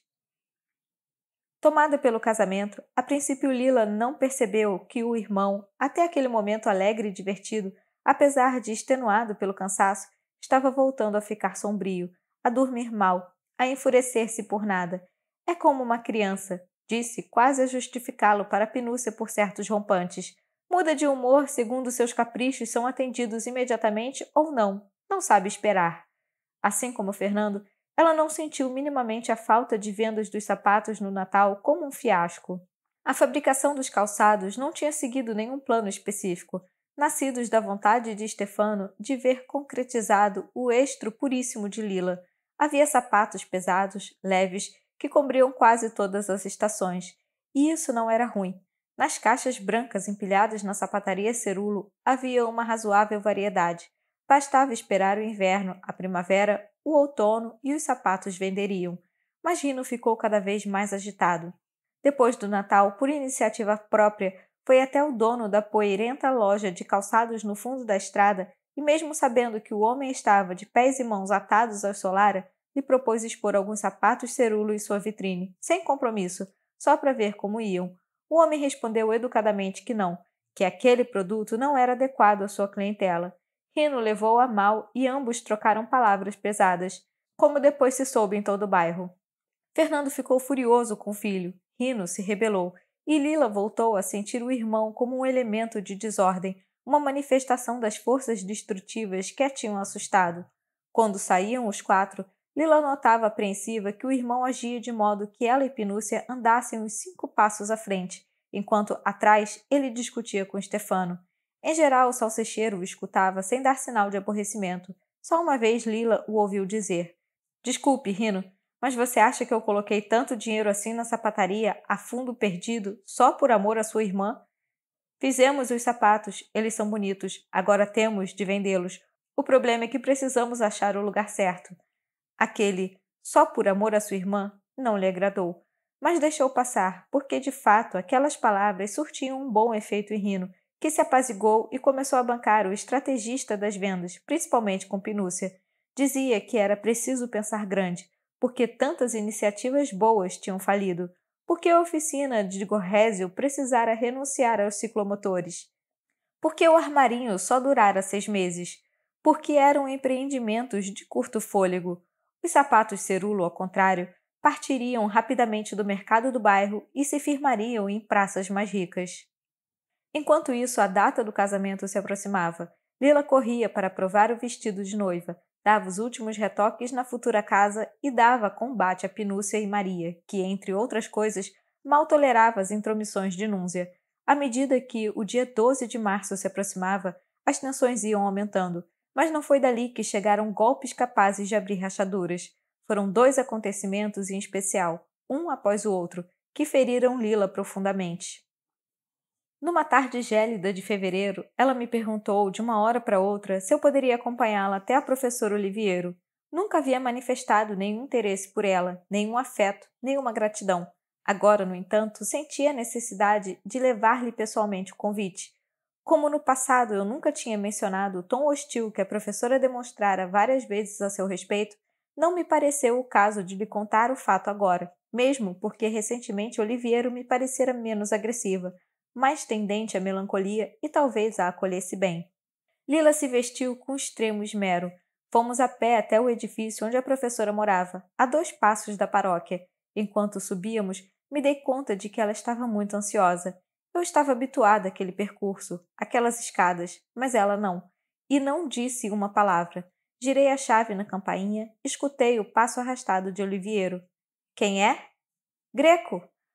Abriu. Trazia nos ombros um chale violeta e metade do rosto envolvido numa echarpe. Lila imediatamente sorriu para ela e disse: "Mestra, se lembra de mim?" Oliveira fixou como fazia na escola quando Lila a incomodava. Depois se dirigiu a mim, falando com certa dificuldade, como se tivesse a boca cheia. "Quem é? Não a conheço." Lila se atrapalhou e disse depressa em italiano: "Sou Cerulo. Vim lhe trazer o convite. Vou me casar. E ficaria muito contente se a senhora viesse a meu matrimônio." A professora se dirigiu a mim e disse: "Cerulo eu conheço. Essa aqui não sei quem é." E bateu a porta em nossa cara. Ficamos paradas no patamar da escada por alguns segundos. Depois lhe rocei a mão para confortá-la. Ela se retraiu, meteu o convite por baixo da porta e desceu as escadas. Na rua falou sem parar de todas as amolações burocráticas na prefeitura e na paróquia, e de como meu pai se revelara útil. A outra ferida, talvez bem mais profunda, partira inesperadamente de Stefano e da história dos sapatos. Há tempos tinha sido acertado que o padrinho de casamento seria um parente de Maria que emigrara para Florença depois da guerra e ali abrira um pequeno comércio de antiguidades de várias procedências. sobretudo objetos de metal. Esse parente tinha se casado com uma florentina e ele mesmo adotara o sotaque local. Por causa de sua pronúncia, gozava de certo prestígio na família, razão pela qual tinha sido o padrinho de crisma de Stefano. Entretanto, sem mais nem porquê, o futuro esposo mudou de ideia. A princípio, Lila me falou sobre isso como de um sinal de nervosismo de última hora. Para ela, que o padrinho fosse esse ou aquele era de todo indiferente. O essencial era decidir-se. Mas por uns dias Stefano só lhe deu respostas vagas, confusas. Não era possível saber quem substituiria o casal florentino. Depois, a menos de uma semana do casamento, a verdade veio à tona. Stefano lhe comunicou como fato consumado, sem nenhuma justificativa, que o padrinho de casamento seria Silvio Solara, o pai de Marcelo e Michele. Lila, que até aquele momento nem sequer levara em consideração a possibilidade de que um parente, mesmo distante de Marcelo Solara, estivesse presente em seu casamento, voltou a ser por alguns dias a garotinha que eu conhecia bem. Cobriu Stefano de insultos os mais vulgares. Disse que não queria vê-lo nunca mais. Fechou-se na casa dos pais, deixou de providenciar qualquer coisa. Não foi a última prova do vestido de noiva. Não fez nada de nada que tivesse a ver com o casamento iminente. Começou a procissão dos parentes. Primeiro veio sua mãe Núncia, que lhe falou dolorosamente sobre o bem da família. Depois veio Fernando, grosseiro, e lhe disse que não bancasse a menina. Para qualquer um que quisesse ter um futuro no bairro, ter Silvio Solara por padrinho era obrigatório. Por fim veio Rino, que lhe explicou a situação com um tom muito agressivo e o ar de homem de negócios que só se preocupa com o lucro. Solara, pai, era como um banco e, acima de tudo, era o canal para colocar nas lojas os sapatos da marca Cerulo. "O que você quer fazer?" gritou-lhe com os olhos injetados e rajados de sangue. "Quer arruinar a mim e a toda a família? Todo o esforço que fizemos até agora?" Até Pinúcia apareceu logo em seguida, dizendo com um tom meio fingido que ela também teria tido muito prazer em ter como padrinho de casamento o comerciante de metais de Florença. Mas era preciso ter cabeça. Não se podia jogar pelos ares um casamento e destruir um amor por uma questão de tão pouca importância. Passou um dia e uma noite. Núzia ficou muda num canto, sem se mover, sem fazer nada em casa, sem sequer ir dormir. Então escapuliu escondida da filha e veio me chamar para que eu falasse com Lila e lhe desse um bom conselho. Fiquei lisonjeada, pensei um bom tempo em que estratégia adotar. Estava em jogo um casamento, uma coisa prática, articuladíssima, sobrecarregada de afetos e de interesses. Aquilo me assustou. Eu, que já sabia ser capaz de atacar publicamente o Espírito Santo, desafiando a autoridade do professor de religião, excluía que, se me visse no lugar de Lila, teria tido a coragem de mandar tudo pelos ares. Mas ela sim, ela seria capaz disso, ainda que o casamento estivesse a um passo da celebração. O que fazer? Sentia que me bastaria um nada para empurrá-la por aquela estrada, e que fazer isso me daria um grande prazer. Lá no fundo era o que eu realmente queria, conduzi-la a Lila pálida, o rabo de cavalo, os olhos apertados de rapina, roupas baratas no corpo. Nada daquela pose, daquele jeito de Jacqueline Kennedy de bairro. Mas por desgraça dela e minha, me pareceu uma ação mesquinha. Pensando em fazer-lhe o bem, não quis restituí-la à esqualidez da casa Cerulo, e assim me fixei numa única ideia, e não soube fazer outra coisa senão dizê-la e repeti-la com gentileza persuasiva. Lila, Silvio Solara não é Marcelo nem Michele. É um erro fazer confusões. Você sabe isso melhor do que eu. Você mesma o disse em outras ocasiões. Não foi ele que puxou Ada para dentro do carro. Não foi ele que atirou em nós na noite de Ano Novo. Não foi ele que se instalou à força em sua casa. Não foi ele que disse aquelas coisas horríveis sobre você. Silvio vai ser o padrinho de casamento e vai dar uma mão a Rino e a Stefano no comércio dos sapatos. Só isso. Não terá nenhum peso em sua vida futura. Embaralhei as cartas que, àquela altura, já conhecia bastante bem. Falei do antes e do depois, da velha geração e da nossa, de como nós éramos diferentes, de como ela e Stefano eram diferentes. E esse último argumento abriu uma brecha, seduziu-a, insisti nele com muita paixão. Ela ficou me ouvindo em silêncio. Evidentemente queria ser ajudada, apaziguar-se, e pouco a pouco se apaziguou. Mas li em seus olhos que aquele movimento de Stefano lhe revelara algo a respeito dele que ainda não conseguia enxergar com clareza, e justamente por isso estava mais assustada ainda que com as ansiedades de Rino. Disse-me: talvez não seja verdade que gosta de mim. Como que não gosta de você? Ele faz tudo o que você quer. Só quando não ponho em risco de verdade o dinheiro dele, disse com um tom de desprezo que nunca havia usado para Stefano Carrassi. De todo modo voltou a circular. Não se fez ver na charcutaria, não foi à Casa Nova. Enfim, não foi ela quem buscou a reconciliação. Esperou que Stefano lhe dissesse: obrigado, eu te amo muito. Você sabe que há coisas que somos obrigados a fazer. Só então deixou que ele se aproximasse por trás e lhe beijasse a nuca. Mas depois se virou de repente e, olhando direto nos olhos, disse: em meu casamento, Marcelo Solara não pode absolutamente pôr os pés. E como vou fazer? Não sei, mas você precisa jurar isso para mim. Ele bufou e disse rindo: está bem, Lila, eu juro. 57. Chegou o dia 12 de março, um dia ameno, já de primavera. Lila quis que eu fosse cedo à sua velha casa, que a ajudasse a se lavar, se pentear, se vestir.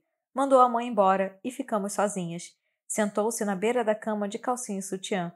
Ao lado estava o vestido de noiva, que parecia o corpo de uma morta. Na frente, sobre o pavimento em hexágonos, estava a bacia de cobre cheia de água fumegante. Me perguntou a queima-roupa: você acha que eu estou cometendo um erro? Em quê? Em me casar. Você ainda está pensando na história do padrinho de casamento? Não, estou pensando na professora. Por que não quis me deixar entrar? Porque é uma velha rabugenta. Ficou um tempo calada, mirando a água que brilhava na bacia, e então disse: qualquer coisa que aconteça, continue estudando. Mais 2 anos, e depois pega o diploma e terminou. Não, não termine nunca. Eu lhe dou o dinheiro, você precisa estudar sempre. Dei um risinho nervoso e disse: obrigada, mas a certa altura a escola termina. Não para você. Você é minha amiga genial. Precisa se tornar a melhor de todos, homens e mulheres. Levantou-se, tirou a calcinha e o sutiã e disse: vamos, me ajude, ou vou me atrasar.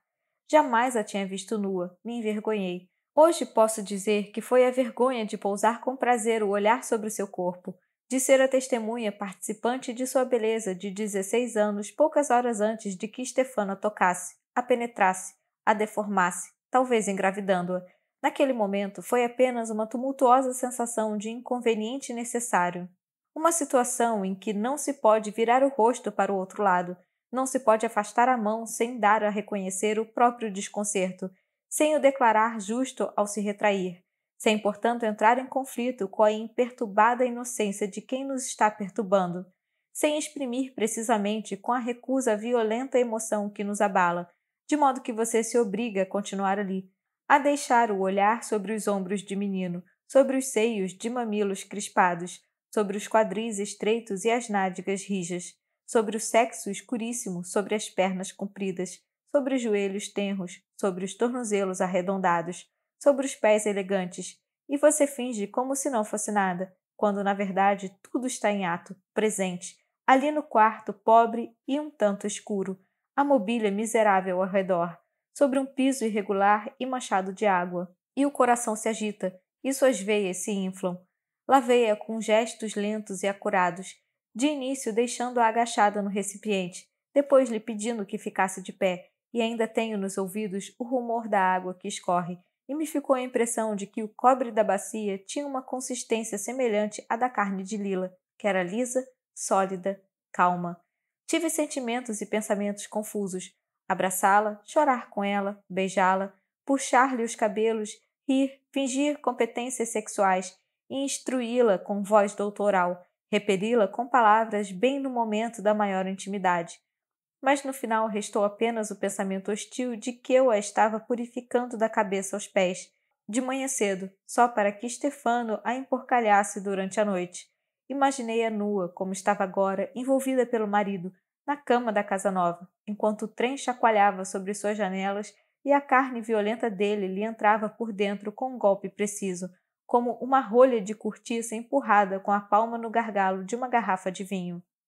E subitamente me pareceu que o único remédio contra a dor que eu estava sentindo, que sentiria, era achar um canto bem afastado para que Antônio fizesse em mim, naquela mesma hora, o mesmo e idêntico ato. Ajudei-a a se enxugar, se vestir, a pôr o vestido de noiva que eu, pensei com um misto de orgulho e sofrimento, tinha escolhido para ela.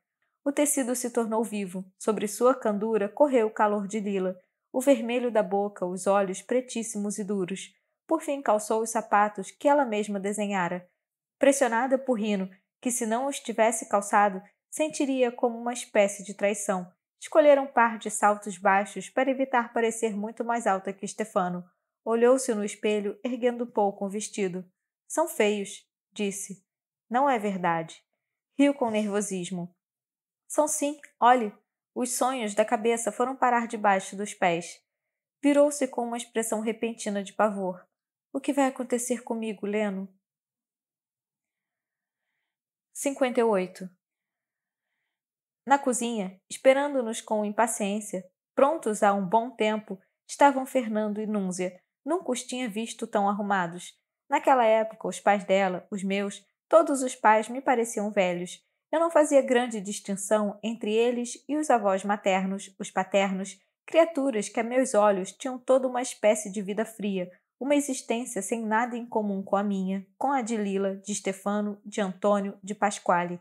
As pessoas realmente devoradas pelo calor dos sentimentos, pela ânsia dos pensamentos, éramos nós. Somente agora, enquanto escrevo, me dou conta pela primeira vez de que naquela época Fernando não devia ter mais de 45 anos. Núncia era seguramente alguns anos mais nova, e juntos, naquela manhã, ele de camisa branca e terno escuro, o rosto de Randolph Scott, e ela toda de azul, com um chapeuzinho azul e o véu azul, estavam muito bonitos. A mesma coisa valia para meus pais, sobre cuja idade posso ser mais precisa.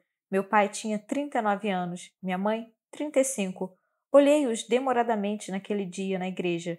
Senti com irritação que naquele dia meu sucesso nos estudos não os consolava nem um pouco. Ao contrário, sentiam, especialmente minha mãe, que se tratava de uma inútil perda de tempo. Quando Lila, esplêndida no nimbo de candura ofuscante de seu vestido e do véu vaporoso, avançou pela igreja do Sagrado Coração de braço dado com o sapateiro e se dirigiu a Stefano, lindo no altar cheio de flores, bendito o florista que o adornara com abundância, minha mãe, embora seu olho bailarino parecesse perdido noutra parte, me olhou para que eu sentisse o peso de estar ali, de óculos, distante do centro, enquanto minha amiga, malvada, conquistara um marido de posses, uma atividade econômica para a família, uma casa toda sua, da qual era nada menos que a proprietária, uma banheira, geladeira, televisão e telefone. A cerimônia foi longa, o pároco a fez durar uma eternidade. Na entrada da igreja, os parentes e amigos do noivo se puseram todos juntos de um lado, os parentes e amigos da noiva do outro.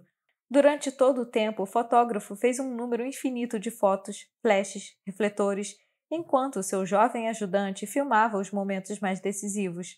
Antônio esteve devotamente sentado ao meu lado durante todo o tempo com seu traje novo de alfaiataria, deixando a Ada aborrecidíssima porque, como balconista da charcutaria do noivo, aspirava um lugar bem melhor. A missão de acomodar-se no fundo da igreja ao lado de Melina e vigiá-la em companhia dos outros irmãos. Uma ou duas vezes me sussurrou algo no ouvido, mas não lhe respondi. Devia limitar-se a permanecer ao meu lado sem demonstrar especial intimidade, para evitar fofocas. Corri o olhar pela igreja lotada. As pessoas se entediavam e, assim como eu, olhavam continuamente ao redor. Havia um intenso perfume de flores, um cheiro de roupa nova. Gigliola estava linda e linda também estava Carmela Peluso. Os rapazes também não ficavam atrás. Enzo e principalmente Pasquale pareciam querer demonstrar que ali, sobre o altar, ao lado de Lila, teriam sido capazes de figurar ainda melhor que Stefano. Quanto a Rino, enquanto o pedreiro e o verdureiro estavam no fundo da igreja como sentinelas a garantir o bom êxito da cerimônia, ele, o irmão da noiva, rompendo a ordem dos alinhamentos familiares, foi se postar ao lado de Pinúcia na área dos parentes do noivo. Também ele, perfeito no traje novo, sapatos cerulo nos pés, reluzentes como os cabelos com brilhantina. Que pompa! Era evidente que todos os que tinham recebido o convite não quiseram faltar ao casamento, e mais, se apresentaram vestidos com muita elegância, e isso significava, pelo que eu sabia, pelo que todos sabiam, que de fato não poucos, talvez Antônio em primeiro lugar, que estavam sentados ao meu lado, precisaram pedir dinheiro emprestado. Então olhei Silvio Solara, grande, em trajes escuros, de pé ao lado do noivo, muito ouro cintilante nos pulsos. Olhei sua esposa, Manuela, vestida de rosa, carregada de joias, postada ao lado da noiva. O dinheiro de toda aquela ostentação vinha dali. Morto Dom Aquile. Eram aquele homem vestido de roxo, olhos azuis, grandes entradas, e aquela mulher magra, de nariz longo e lábios finos, que emprestavam dinheiro a todo o bairro. Ou melhor, era Manuela que administrava os aspectos práticos daquela atividade. Famoso e temido era o registro de capa vermelha, que ela anotava cifras e prazos. O casamento de Lila era de fato um negócio não só para o florista, não só para o fotógrafo, mas sobretudo para aquele casal, que, entre outras coisas, também tinham fornecido os pratos da recepção, do antepasto ao bolo. Lila, como percebi, não olhou para eles em nenhum momento, não se voltou nem para Stefano, manteve os olhos fixos no padre. Pensei que, vistos assim, de costas, não formavam um belo casal. Lila era mais alta, ele mais baixo. Lila expandia à sua volta uma energia que ninguém podia ignorar. Ele parecia um homenzinho apagado. Lila parecia extremamente concentrada, como se estivesse empenhada em entender até o fundo o que realmente significava aquele ritual. Ele, ao contrário, de vez em quando se virava para a mãe, ou trocava risinhos com Silvio Solara, ou coçava de leve a cabeça. A certa altura foi tomada de ansiedade.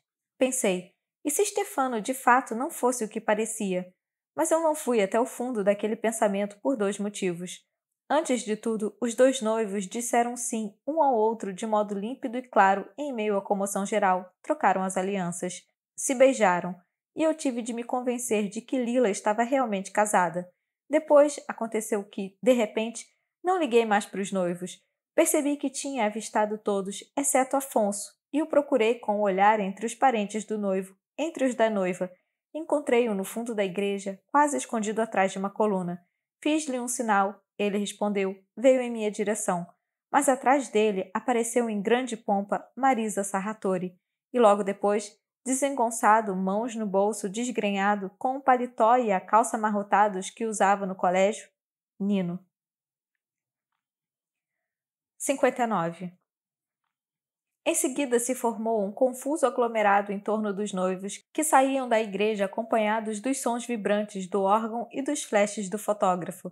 Lila e Stefano pararam no átrio entre beijos, abraços, o caos dos automóveis e o nervosismo dos parentes que eram deixados à espera, enquanto outros, nem sequer consanguíneos, mas quem sabe mais importantes, mais amados, mais ricamente vestidos, as senhoras de chapéus especialmente extravagantes. Eram logo cercados pelos carros e levados ao restaurante da rua Horazio. Como Afonso estava bem arrumado, nunca o tinha visto de roupa escura, camisa branca, gravata. Sem suas desleixadas roupas da escola, sem o avental de salsicheiro, me pareceu não só mais velho que os seus 16 anos, mas de repente, pensei, fisicamente diverso do irmão Stefano. Agora estava mais alto, mais esguio e parecia belo como um bailarino espanhol que eu tinha visto na televisão. Olhos grandes, lábios carnudos, nenhum traço ainda de barba. Marisa evidentemente grudara nele. A relação crescera. Devem ter se visto sem que ninguém soubesse de nada. Mesmo tão apegado a mim, Afonso fora vencido pelos cabelos encaracolados de Marisa e por sua fala irresistível, que o eximia, ele, tão tímido, de preencher os vazios da conversação. Estariam noivos? Eu duvidava. Ele me teria dito, mas evidentemente as coisas estavam bem encaminhadas, tanto que a convidara ao casamento do irmão, e ela, com certeza, para obter o consentimento dos pais, trouxera Nino à força. E ali estava ele, no átrio, o jovem Sarratori, totalmente fora de lugar com a sua roupa descuidada, muito alto, muito magro, cabelos muito compridos e despenteados, as mãos muito enterradas nos bolsos da calça, o ar de quem não sabe onde se situar, os olhos fixos nos noivos, como todos, mas sem nenhum interesse, só para descansá-los em algum lugar. Aquela presença inesperada contribuiu bastante para a desordem emocional do dia. Tínhamos nos cumprimentado na igreja, apenas um sussurro, oi, oi.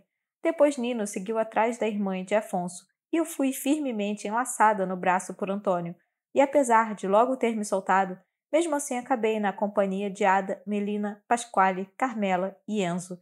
Agora, no meio da multidão, Enquanto os noivos entravam num grande automóvel branco com um fotógrafo e o ajudante para fazer fotos no parque da Remembrança, me veio a ânsia de que a mãe de Antônio reconhecesse Nino, que lesse em seu rosto algum traço de Donato, mas foi uma preocupação infundada.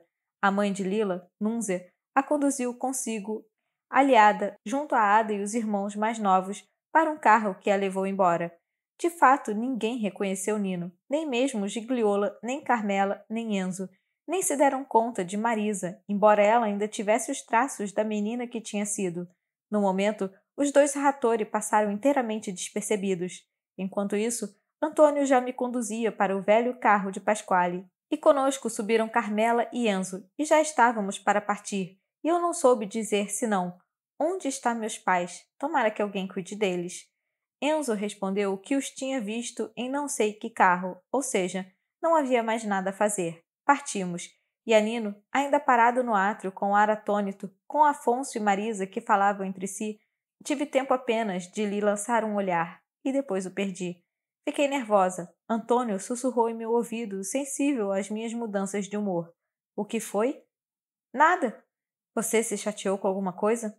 Não. Carmela riu. Ela se chateou porque Lina agora está casada e ela também queria se casar. Por quê? Você também não quer se casar? Perguntou Enzo. Eu, se fosse por mim, me casaria até amanhã. E com quem?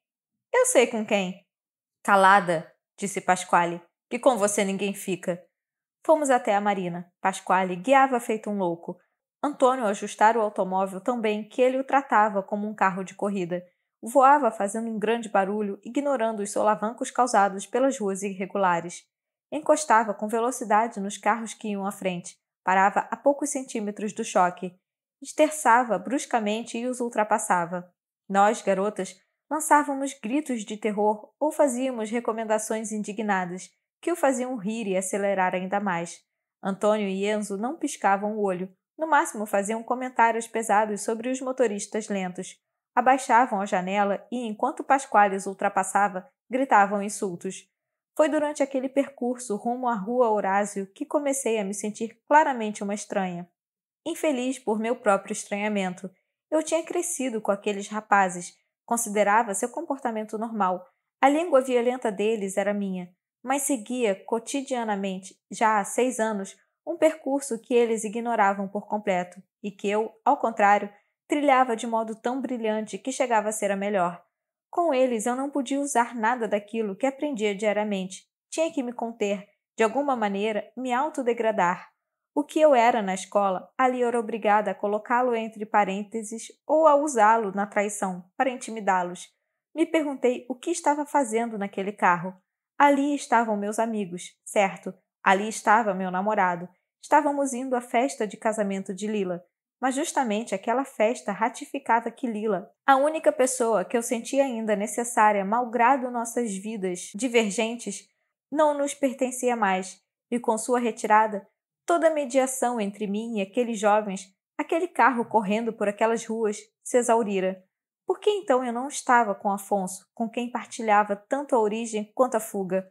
Por que, acima de tudo, eu não tinha parado para dizer a Nino que, venha à recepção, me diga quando sai a revista com meu artigo. Vamos conversar entre nós. Vamos cavar uma toca que nos mantenha fora desse jeito de guiar de Pasquale, de sua vulgaridade, das entonações violentas de Carmela, de Enzo e também, sim, também, de Antônio. 60. Fomos os primeiros jovens a entrar no salão de festa. Cresceu em mim um forte mau-humor. Silvio e Manuela Solara já estavam em sua mesa com um comerciante de metais, sua esposa Florentina e a mãe de Stefano. Os pais de Lila também ocupavam uma longa mesa com outros parentes, meus pais, Melina e Ada, que demonstrava irritação e recebeu Antônio com gestos raivosos. A orquestrinha estava se posicionando. Os músicos afinavam os instrumentos. O cantor testava o microfone. Circulamos embaraçados. Não sabíamos onde nos sentar. Nenhum de nós ousava perguntar aos garçons. Antônio estava colado em mim, se esforçando para me divertir. Minha mãe me chamou. Fiz de conta que não ouvi. Chamou mais uma vez e ao nada. Então se levantou e veio até mim com seu passo claudicante. Queria que eu fosse me sentar ao seu lado. Recusei. Simbilou. Por que o filho de Melina está sempre atrás de você? Ninguém está atrás de mim, mãe. Você acha que eu sou boba? Não. Venha se sentar perto de mim. Não. Já lhe disse para vir. Não estamos bancando seus estudos para você se arruinar com um operário filho de uma mãe louca. Obedeci. Ela estava furiosa. Começaram a chegar outros jovens, todos amigos de Stefano. Entre eles vi Gigliola, que me chamou com um sinal. Minha mãe me segurou. Pasquale, Carmela, Enzo e Antônio finalmente se sentaram com um grupo de Gigliola. Ada, que conseguira se livrar da mãe deixando-a com Núzia, veio me falar no ouvido e disse: Venha! Tentei me levantar, mas minha mãe me agarrou um braço com raiva. Ada fez um ar de desagrado e foi se sentar ao lado do irmão, que de vez em quando me olhava, e eu lhe mandava um sinal, erguendo os olhos para o teto e indicando que estava presa. A orquestra começou a tocar. O cantor, de seus 40 anos, quase calvo, com traços muito delicados, cantarolou algo para ensaiar. Outros convidados chegaram, o salão ficou lotado. Ninguém escondia a fome, mas obviamente era preciso esperar os noivos.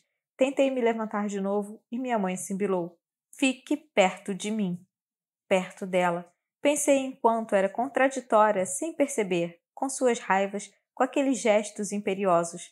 Não queria que eu estudasse, mas, como agora eu estava estudando, me achava melhor que os rapazes com quem tinha crescido e se dava conta, como de resto eu também, e justamente naquela mesma circunstância, de que meu lugar não era entre eles.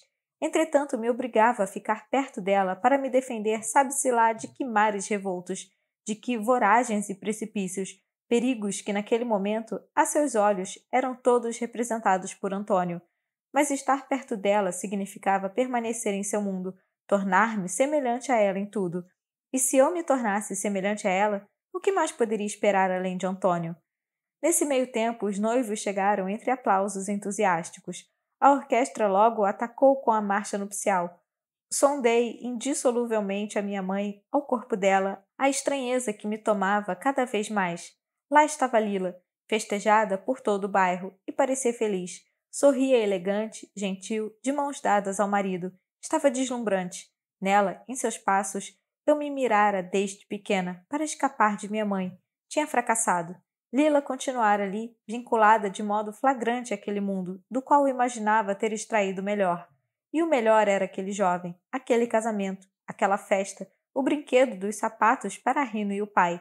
Nada que tivesse a ver com o meu percurso de jovem estudiosa. Me senti completamente só. Os dois noivos foram obrigados a bailar entre os flashes do fotógrafo. Rodopiaram pela sala, precisos nos movimentos. Preciso ter em mente isso, pensei.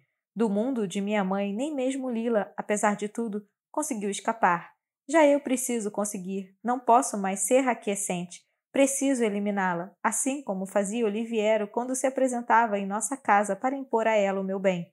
Estava me segurando pelo braço, mas eu precisava ignorá-la. Me lembrar de que eu era a melhor em italiano, latim, grego.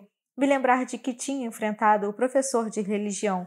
Me lembrar de que sairia um artigo com minha assinatura na mesma revista em que escrevia um rapaz bonito e excelente do 3º ano do liceu.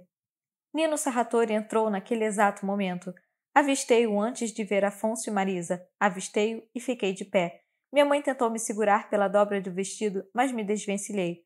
Antônio, que não tirava os olhos de mim, se iluminou e me lançou um olhar convidativo.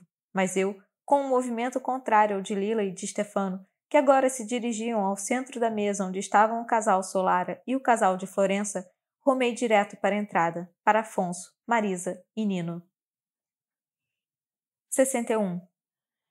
Achamos um lugar. Puxei conversas genéricas com Afonso e Marisa. Esperava que Nino se decidisse a me dirigir a palavra. Entretanto, Antônio chegou por trás de mim e me falou ao ouvido. Guardei um lugar para você. Sussurrei. Vai embora. Minha mãe percebeu tudo. Olhou ao redor indeciso, muito intimidado, e voltou à sua mesa. Havia um rumor de descontentamento no salão. Os convidados, mais ressentidos, logo começaram a notar os detalhes que não iam bem. O vinho não era da mesma qualidade para todas as mesas. Alguns já estavam no primeiro prato, enquanto outros não tinham sido sequer servidos do antepasto. Já havia quem dissesse em alto e bom som que, aonde estavam sentados os parentes e amigos do noivo, o serviço era melhor do que onde se sentavam os parentes e amigos da noiva. Senti que detestava aquelas tensões. Tomei coragem e puxei Nino para dentro da conversa.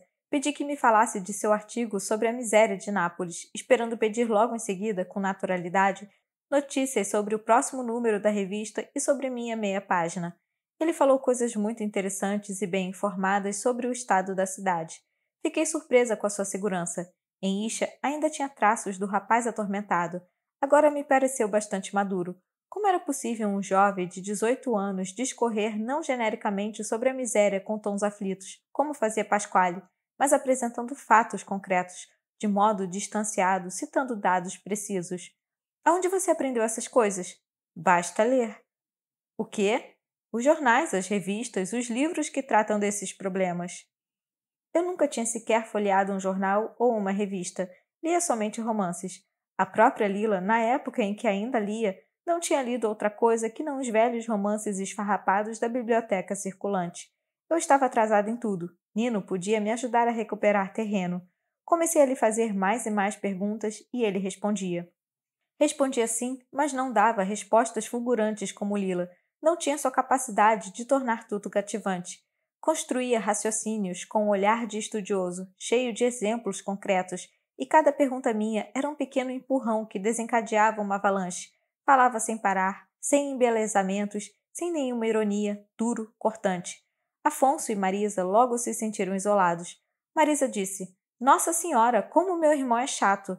E passaram a conversar entre si. Nino e eu também nos isolamos. Não sentimos mais nada do que acontecia à nossa volta. Não sabíamos o que nos serviam nos pratos, o que comíamos ou bebíamos. Eu me esforçava em achar perguntas para ele. Depois ouvia atenta suas respostas caudalosas. Mas não demorei a captar que o fio de seus argumentos era constituído de uma só ideia fixa que lhe animava cada frase. A recusa das palavras vagas, a necessidade de identificar os problemas com clareza, de cogitar soluções viáveis, de intervir. Eu sempre fazia sinal que sim, me declarava de acordo com tudo. Só assumi um ar perplexo quando ele falou mal da literatura. Se querem bancar os vendedores de fumaça, repetiu 2 ou 3 vezes, muito zangado com seus inimigos. Isso é, qualquer um que vendesse fumaça. Que façam romances e os lerei de bom grado, mas se for preciso mudar realmente as coisas, então o discurso é outro. Na realidade, tive a impressão de compreender. Ele se servia da palavra literatura para atacar aqueles que estragavam a cabeça das pessoas à custa do que ele chamava de blá blá blá inútil. A um tímido protesto meu, por exemplo, ele reagiu assim: Muitos romances de cavalaria ruins, Leno, fazem um Dom Quixote, mas nós, com todo respeito a Dom Quixote, não temos necessidade, aqui em Nápoles, de nos bater contra moinhos de vento. Seria só um desperdício de coragem. Precisamos de pessoas que saibam como os moinhos funcionam e que os façam funcionar. Em pouco tempo desejei poder discutir todos os dias com um rapaz daquele nível. Quantos erros eu tinha feito em relação a ele. Que bobagem tinha sido amá-lo, gostar dele e, apesar de tudo, evitá-lo sempre. Culpa do pai, mas também culpa minha. Eu que detestava tanto minha mãe, tinha permitido que o pai jogasse sua feia sombra sobre o filho. Me arrependi. Me deleitei com o meu arrependimento, com o romance em que me sentia imersa. Enquanto isso, aumentava frequentemente a voz para superar o barulho do salão, a música, e ele fazia o mesmo. Às vezes olhava para a mesa de Lila, ela ria, comia, conversava, nem sequer tinha percebido onde eu estava, com quem estava falando. Por outro lado, eu raramente olhava para a mesa de Antônio, temia que fizesse um sinal me chamando. Mas sentia perfeitamente que ele estava de olho em mim e que estava nervoso, já ficando com raiva. Paciência, pensei. O fato é que já me decidi. Vou deixá-lo amanhã. Não posso continuar com ele. Somos muito diferentes. É verdade. Ele me adorava. Se dedicava inteiramente a mim, mas como um cachorrinho. Ao contrário, eu estava encantada com a maneira como o Nino me falava. Sem nenhuma subalternidade. Expunha-me seu futuro, as ideias que embasariam sua construção. Ouvi-lo me acendia a cabeça quase como antigamente Lila me acendia. Sua dedicação a mim me fazia crescer. Ele sim, me teria livrado de minha mãe. Ele não queria outra coisa senão livrar-se do pai. Senti o toque em meu ombro. Era Antônio de novo. Disse bravo: Vamos dançar. Minha mãe não quer, sussurrei. Ele rebateu nervoso em voz alta. Todos estão dançando, qual o problema? Dei um sorrisinho envergonhado a Nino. Ele bem sabia que Antônio era meu namorado. Olhou-me sério e se virou para Antônio. Fui. Não me aperte. Não estou apertando. Havia uma grande algazarra e uma embriagada alegria. Dançavam jovens, adultos, crianças, mas eu sentia o que realmente havia por trás da aparência da festa. As caras tortas dos parentes da noiva, especialmente das mulheres, demonstravam um descontentamento amargo. Tinham se sacrificado pelo presente, pela roupa que estavam vestindo, tinham se endividado. E agora eram tratados como pedintes com vinho ruim e atrasos intoleráveis no serviço? Por que Lila não intervinha? Por que não protestava com Stefano? Eu os conhecia. Iriam conter a raiva por amor a Lila, mas no final da recepção, quando ela fosse se trocar, quando voltasse vestida com a roupa de viagem, quando distribuísse os doces, quando fosse embora toda elegante em companhia de seu marido, então estouraria uma briga monumental que originaria ódios de meses, de anos, despeitos e insultos que envolveriam maridos, filhos, todos com a obrigação de mostrar às mães e irmãs e avós que sabiam bancar os machões. Eu os conhecia. Via os olhares ferozes dos rapazes voltados para o cantor, para os músicos que olhavam suas namoradas de modo deselegante, ou se dirigiam a elas com frasezinhas ambíguas. Via como Enzo e Carmela se falavam enquanto dançavam. Via também Pasquale e Ada sentados à mesa. Era evidente que, terminada a festa, eles ficariam juntos, mais tarde noivariam, e com toda a probabilidade, daqui a 1 ano, daqui a 10, estariam casados.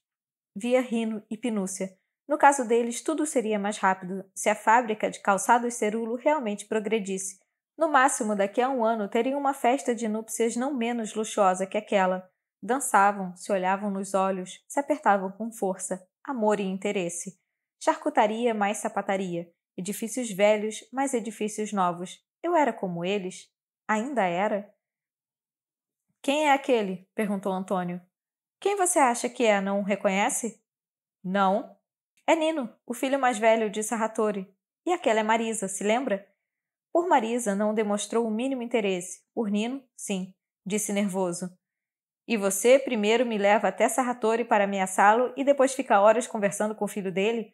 Mandei fazer uma roupa nova para ficar vendo você se divertir com aquele cara que nem cortou o cabelo, nem colocou uma gravata? Me largou no meio do salão e se dirigiu a passos rápidos para a porta de vidro que dava para o terraço. Por alguns segundos fiquei indecisa sobre o que fazer. Ir até Antônio, voltar para Nino. Tinha em cima de mim o olhar de minha mãe, embora seu olho estrábico parecesse mirar ao longe. Tinha em cima de mim o olhar de meu pai, um olhar ruim. Pensei, se eu voltar para Nino, se não for atrás de Antônio no terraço, ele é que vai me deixar, e isso será melhor para mim. Atravessei o salão enquanto a orquestra continuava tocando e os casais continuavam dançando. Sentei em meu lugar. Nino parecia não ter dado a mínima ao que tinha acontecido. Agora falava ao seu modo torrencial da professora Galiani. Estava defendendo-a de Afonso, que eu bem sabia quanto a detestava. Estava dizendo que muitas vezes ele também acabava se desentendendo com ela, rígida demais. Mas como professora era extraordinária, sempre o encorajara, lhe transmitira a capacidade de estudar. Tentei entrar no debate. Sentia a urgência de me deixar levar por Nino. Não queria que começasse a discutir com meu colega de turma exatamente como até pouco antes tinha discutido comigo. Tinha necessidade para não correr de volta a Antônio e lhe dizer em lágrimas: sim, você tem razão. Não sei o que eu sou e o que realmente quero. Te uso e depois te jogo fora. Mas não é culpa minha. Me sinto dividida em 2 metades. Me perdoe. Que nem não me arrastasse de modo exclusivo para dentro das coisas que ele conhecia, para dentro de suas capacidades, que me reconhecesse como sua igual. Por isso quase lhe cortei a palavra, e enquanto ele tentava recuperar o fio da meada, listei os livros que desde o início do ano a professora me emprestara, os conselhos que me dera. Fez sinal que sim, meio amuado. Lembrou que a professora, tempos atrás, também tinha emprestado um daqueles textos a ele, e começou a me falar sobre isso, mas eu tinha cada vez mais urgência de gratificações que me distraíssem de Antônio, e lhe perguntei sem nenhum nexo: quando sai a revista? Ele me fixou com um olhar incerto e levemente apreensivo. Saiu há umas 2 semanas. Tive um tremor de alegria e lhe perguntei: onde a encontro? É vendida na livraria Guida, mas posso conseguir uma para você. Obrigada. Hesitou e então disse: mas não publicaram seu texto, no final não havia espaço. Afonso deu imediatamente um sorriso de alívio e murmurou: ainda bem. 62. Tínhamos 16 anos. Eu estava diante de Nino Sarratori, de Afonso, de Marisa e me esforçava para sorrir, dizendo com falso desinteresse: Tudo bem, fica para a próxima. Lila estava na outra ponta do salão. Era a noiva, a rainha da festa, e Stefano lhe dizia algo no ouvido e ela sorria. O longo e extenuante banquete de núpcias estava chegando ao fim. A orquestra tocava, o cantor cantava. Antônio, de costas, comprimia o peito, o mal-estar que eu lhe causava e olhava o mar. Enzo talvez estivesse murmurando a Carmela que a amava. Rino certamente já o dissera a Pinúcia, que lhe falava olhando fundo nos olhos. Pasquale, com toda a probabilidade, estava dando voltas, assustado, mas Ada encontraria o jeito certo de, antes que a festa acabasse, arrancar-lhe da boca as palavras necessárias. Há tempos se sucediam brindes cheios de alusões obscenas, e nessa arte brilhava o comerciante de metais. O pavimento estava manchado de sugo que espirrara de um prato caído das mãos de um menino, de vinho que o avô de Stefano derramara. Engoli as lágrimas. Pensei, talvez publiquem minhas linhas no próximo número. Talvez Nino não tenha insistido bastante. Talvez tivesse sido melhor eu mesmo cuidar disso. Mas não disse nada. Continuei sorrindo. Achei até força para dizer. Além disso, eu já tinha brigado uma vez com o padre. Brigar uma segunda seria inútil. É verdade, disse Afonso, mas nada atenuava a desilusão. Eu me debatia tentando escapar a uma espécie de penumbra mental, uma dolorosa queda de tensão, e não conseguia. Descobri que tinha considerado a publicação daquelas poucas linhas de minha assinatura impressa como o sinal de que eu realmente tinha um destino, que o esforço do estudo com certeza conduzia para cima, a alguma parte, que a professora Oliviero tinha tido razão em me impulsionar para a frente e em abandonar Lila. Você sabe o que é a plebe? Sim, professora. O que era plebe eu soube naquele momento, e com muito mais clareza do que quando, anos antes, Oliviero me fizera aquela pergunta. A plebe éramos nós. A plebe era aquela disputa por comida misturada a vinho, aquela briga por quem era servido antes e melhor, aquele pavimento imundo sobre o qual os garçons iam e vinham, aqueles brindes cada vez mais vulgares. A plebe era minha mãe, que tinha bebido e agora se deixava levar com as costas contra o ombro de meu pai, sério, e ria de boca escancarada às alusões sexuais do comerciante de metais. Todos riam, inclusive Lila, com o ar de quem tinha um papel e o desempenharia até o fundo. Provavelmente nauseado pelo espetáculo em ato, Nino se levantou e disse que ia embora. Combinou com Marisa de voltarem para casa juntos, e Afonso prometeu que a acompanharia na hora e no local estabelecido. Ela pareceu muito orgulhosa de ter um cavalheiro tão cortês. Disse a Nino incerta. Não quer cumprimentar a noiva? Fez um gesto largo, balbuciou algo sobre a própria roupa e, sem nem mesmo um aperto de mão, um gesto qualquer dirigido a mim ou Afonso, rumou para a porta com o habitual passo vacilante. Sabia entrar e sair do bairro quando queria, sem se deixar contaminar. Podia fazê-lo, era capaz de fazê-lo. Talvez o tivesse aprendido anos antes, na época da tormentosa mudança que quase lhe custara a vida. Duvidei de que eu fosse capaz. Estudar não adiantava. Podia tirar 10 nas provas, mas aquilo era só a escola. Já a revista tinha farejado meu relato, o relato meu e de Lila, e não o publicara. Nino sim podia tudo. Tinha o rosto, os gestos, o andar de quem faria sempre melhor. Quando foi embora, tive a impressão de que desaparecera a única pessoa em todo o salão que tinha energia suficiente para me tirar dali. Depois achei que a porta do restaurante batera com um golpe de vento. Na verdade, não houve vento nem choque de batente. Ocorreu apenas o que já era previsível que ocorresse. Apareceram justo para o bolo, para as lembrancinhas, os belos e elegantíssimos irmãos Solara. Moveram-se pelo salão, cumprimentando esse e aquele com seu modo patronal. Gigliola atirou os braços ao pescoço de Michele e o arrastou para se sentar ao seu lado. Lila, com um rubor inesperado na garganta e em volta dos olhos, puxou energicamente o marido pelo braço e lhe disse algo no ouvido. Silvio fez um breve sinal aos filhos. Manuela os olhou com orgulho de mãe. O cantor atacou a Lazarela, imitando discretamente Aurélio Fierro. Rino abriu espaço a Marcelo com um sorriso amigável. Marcelo se sentou, afrouxou a gravata, cruzou as pernas. O imprevisível revelou-se apenas naquele ponto. Vi Lila perder a cor, se tornar palidíssima como era desde menina, mais branca que seu vestido de noiva, e os olhos tiveram aquela repentina contração que os transformava em fissuras. Tinha diante de si uma garrafa de vinho e temi que seu olhar a trespassasse com tamanha violência que a fizesse em 1000 pedaços. Com o vinho a esguichar-se para todo lado, mas não estava olhando a garrafa. Olhava mais a longe. Olhava os sapatos de Marcelo Solara. Eram sapatos cerulo para homem. Não o modelo à venda, não aquele com a fivela dourada. Marcelo tinha nos pés os sapatos comprados tempo atrás por Stefano, seu marido.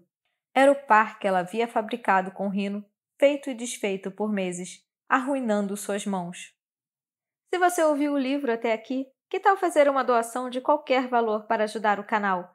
A chave Pix é somdosLivros@gmail.com ou é só usar o QR Code que aparece na tela. Assim, você me ajuda a continuar com esse trabalho e a tornar esse mundo um lugar melhor e mais inclusivo para todos. Eu me chamo Carla e você é sempre bem-vindo por aqui. Obrigada pelo apoio. Até o próximo audiolivro aqui no canal e não se esqueça que no final do vídeo tem as melhores citações. Fim do livro A Amiga Genial, de Helena Ferrante. As melhores citações do livro A Amiga Genial, de Helena Ferrante. A vida era assim e ponto final. Crescíamos com a obrigação de torná-la difícil aos outros antes que os outros a tornassem difícil para nós. Não há gestos, palavras, suspiros que não contenham a soma de todos os crimes que os seres humanos cometeram e cometem. Ela era assim, rompia equilíbrios somente para ver de que outro modo poderia recompô-los. Som dos Livros, o canal de audiobooks predileto para quem ama livros.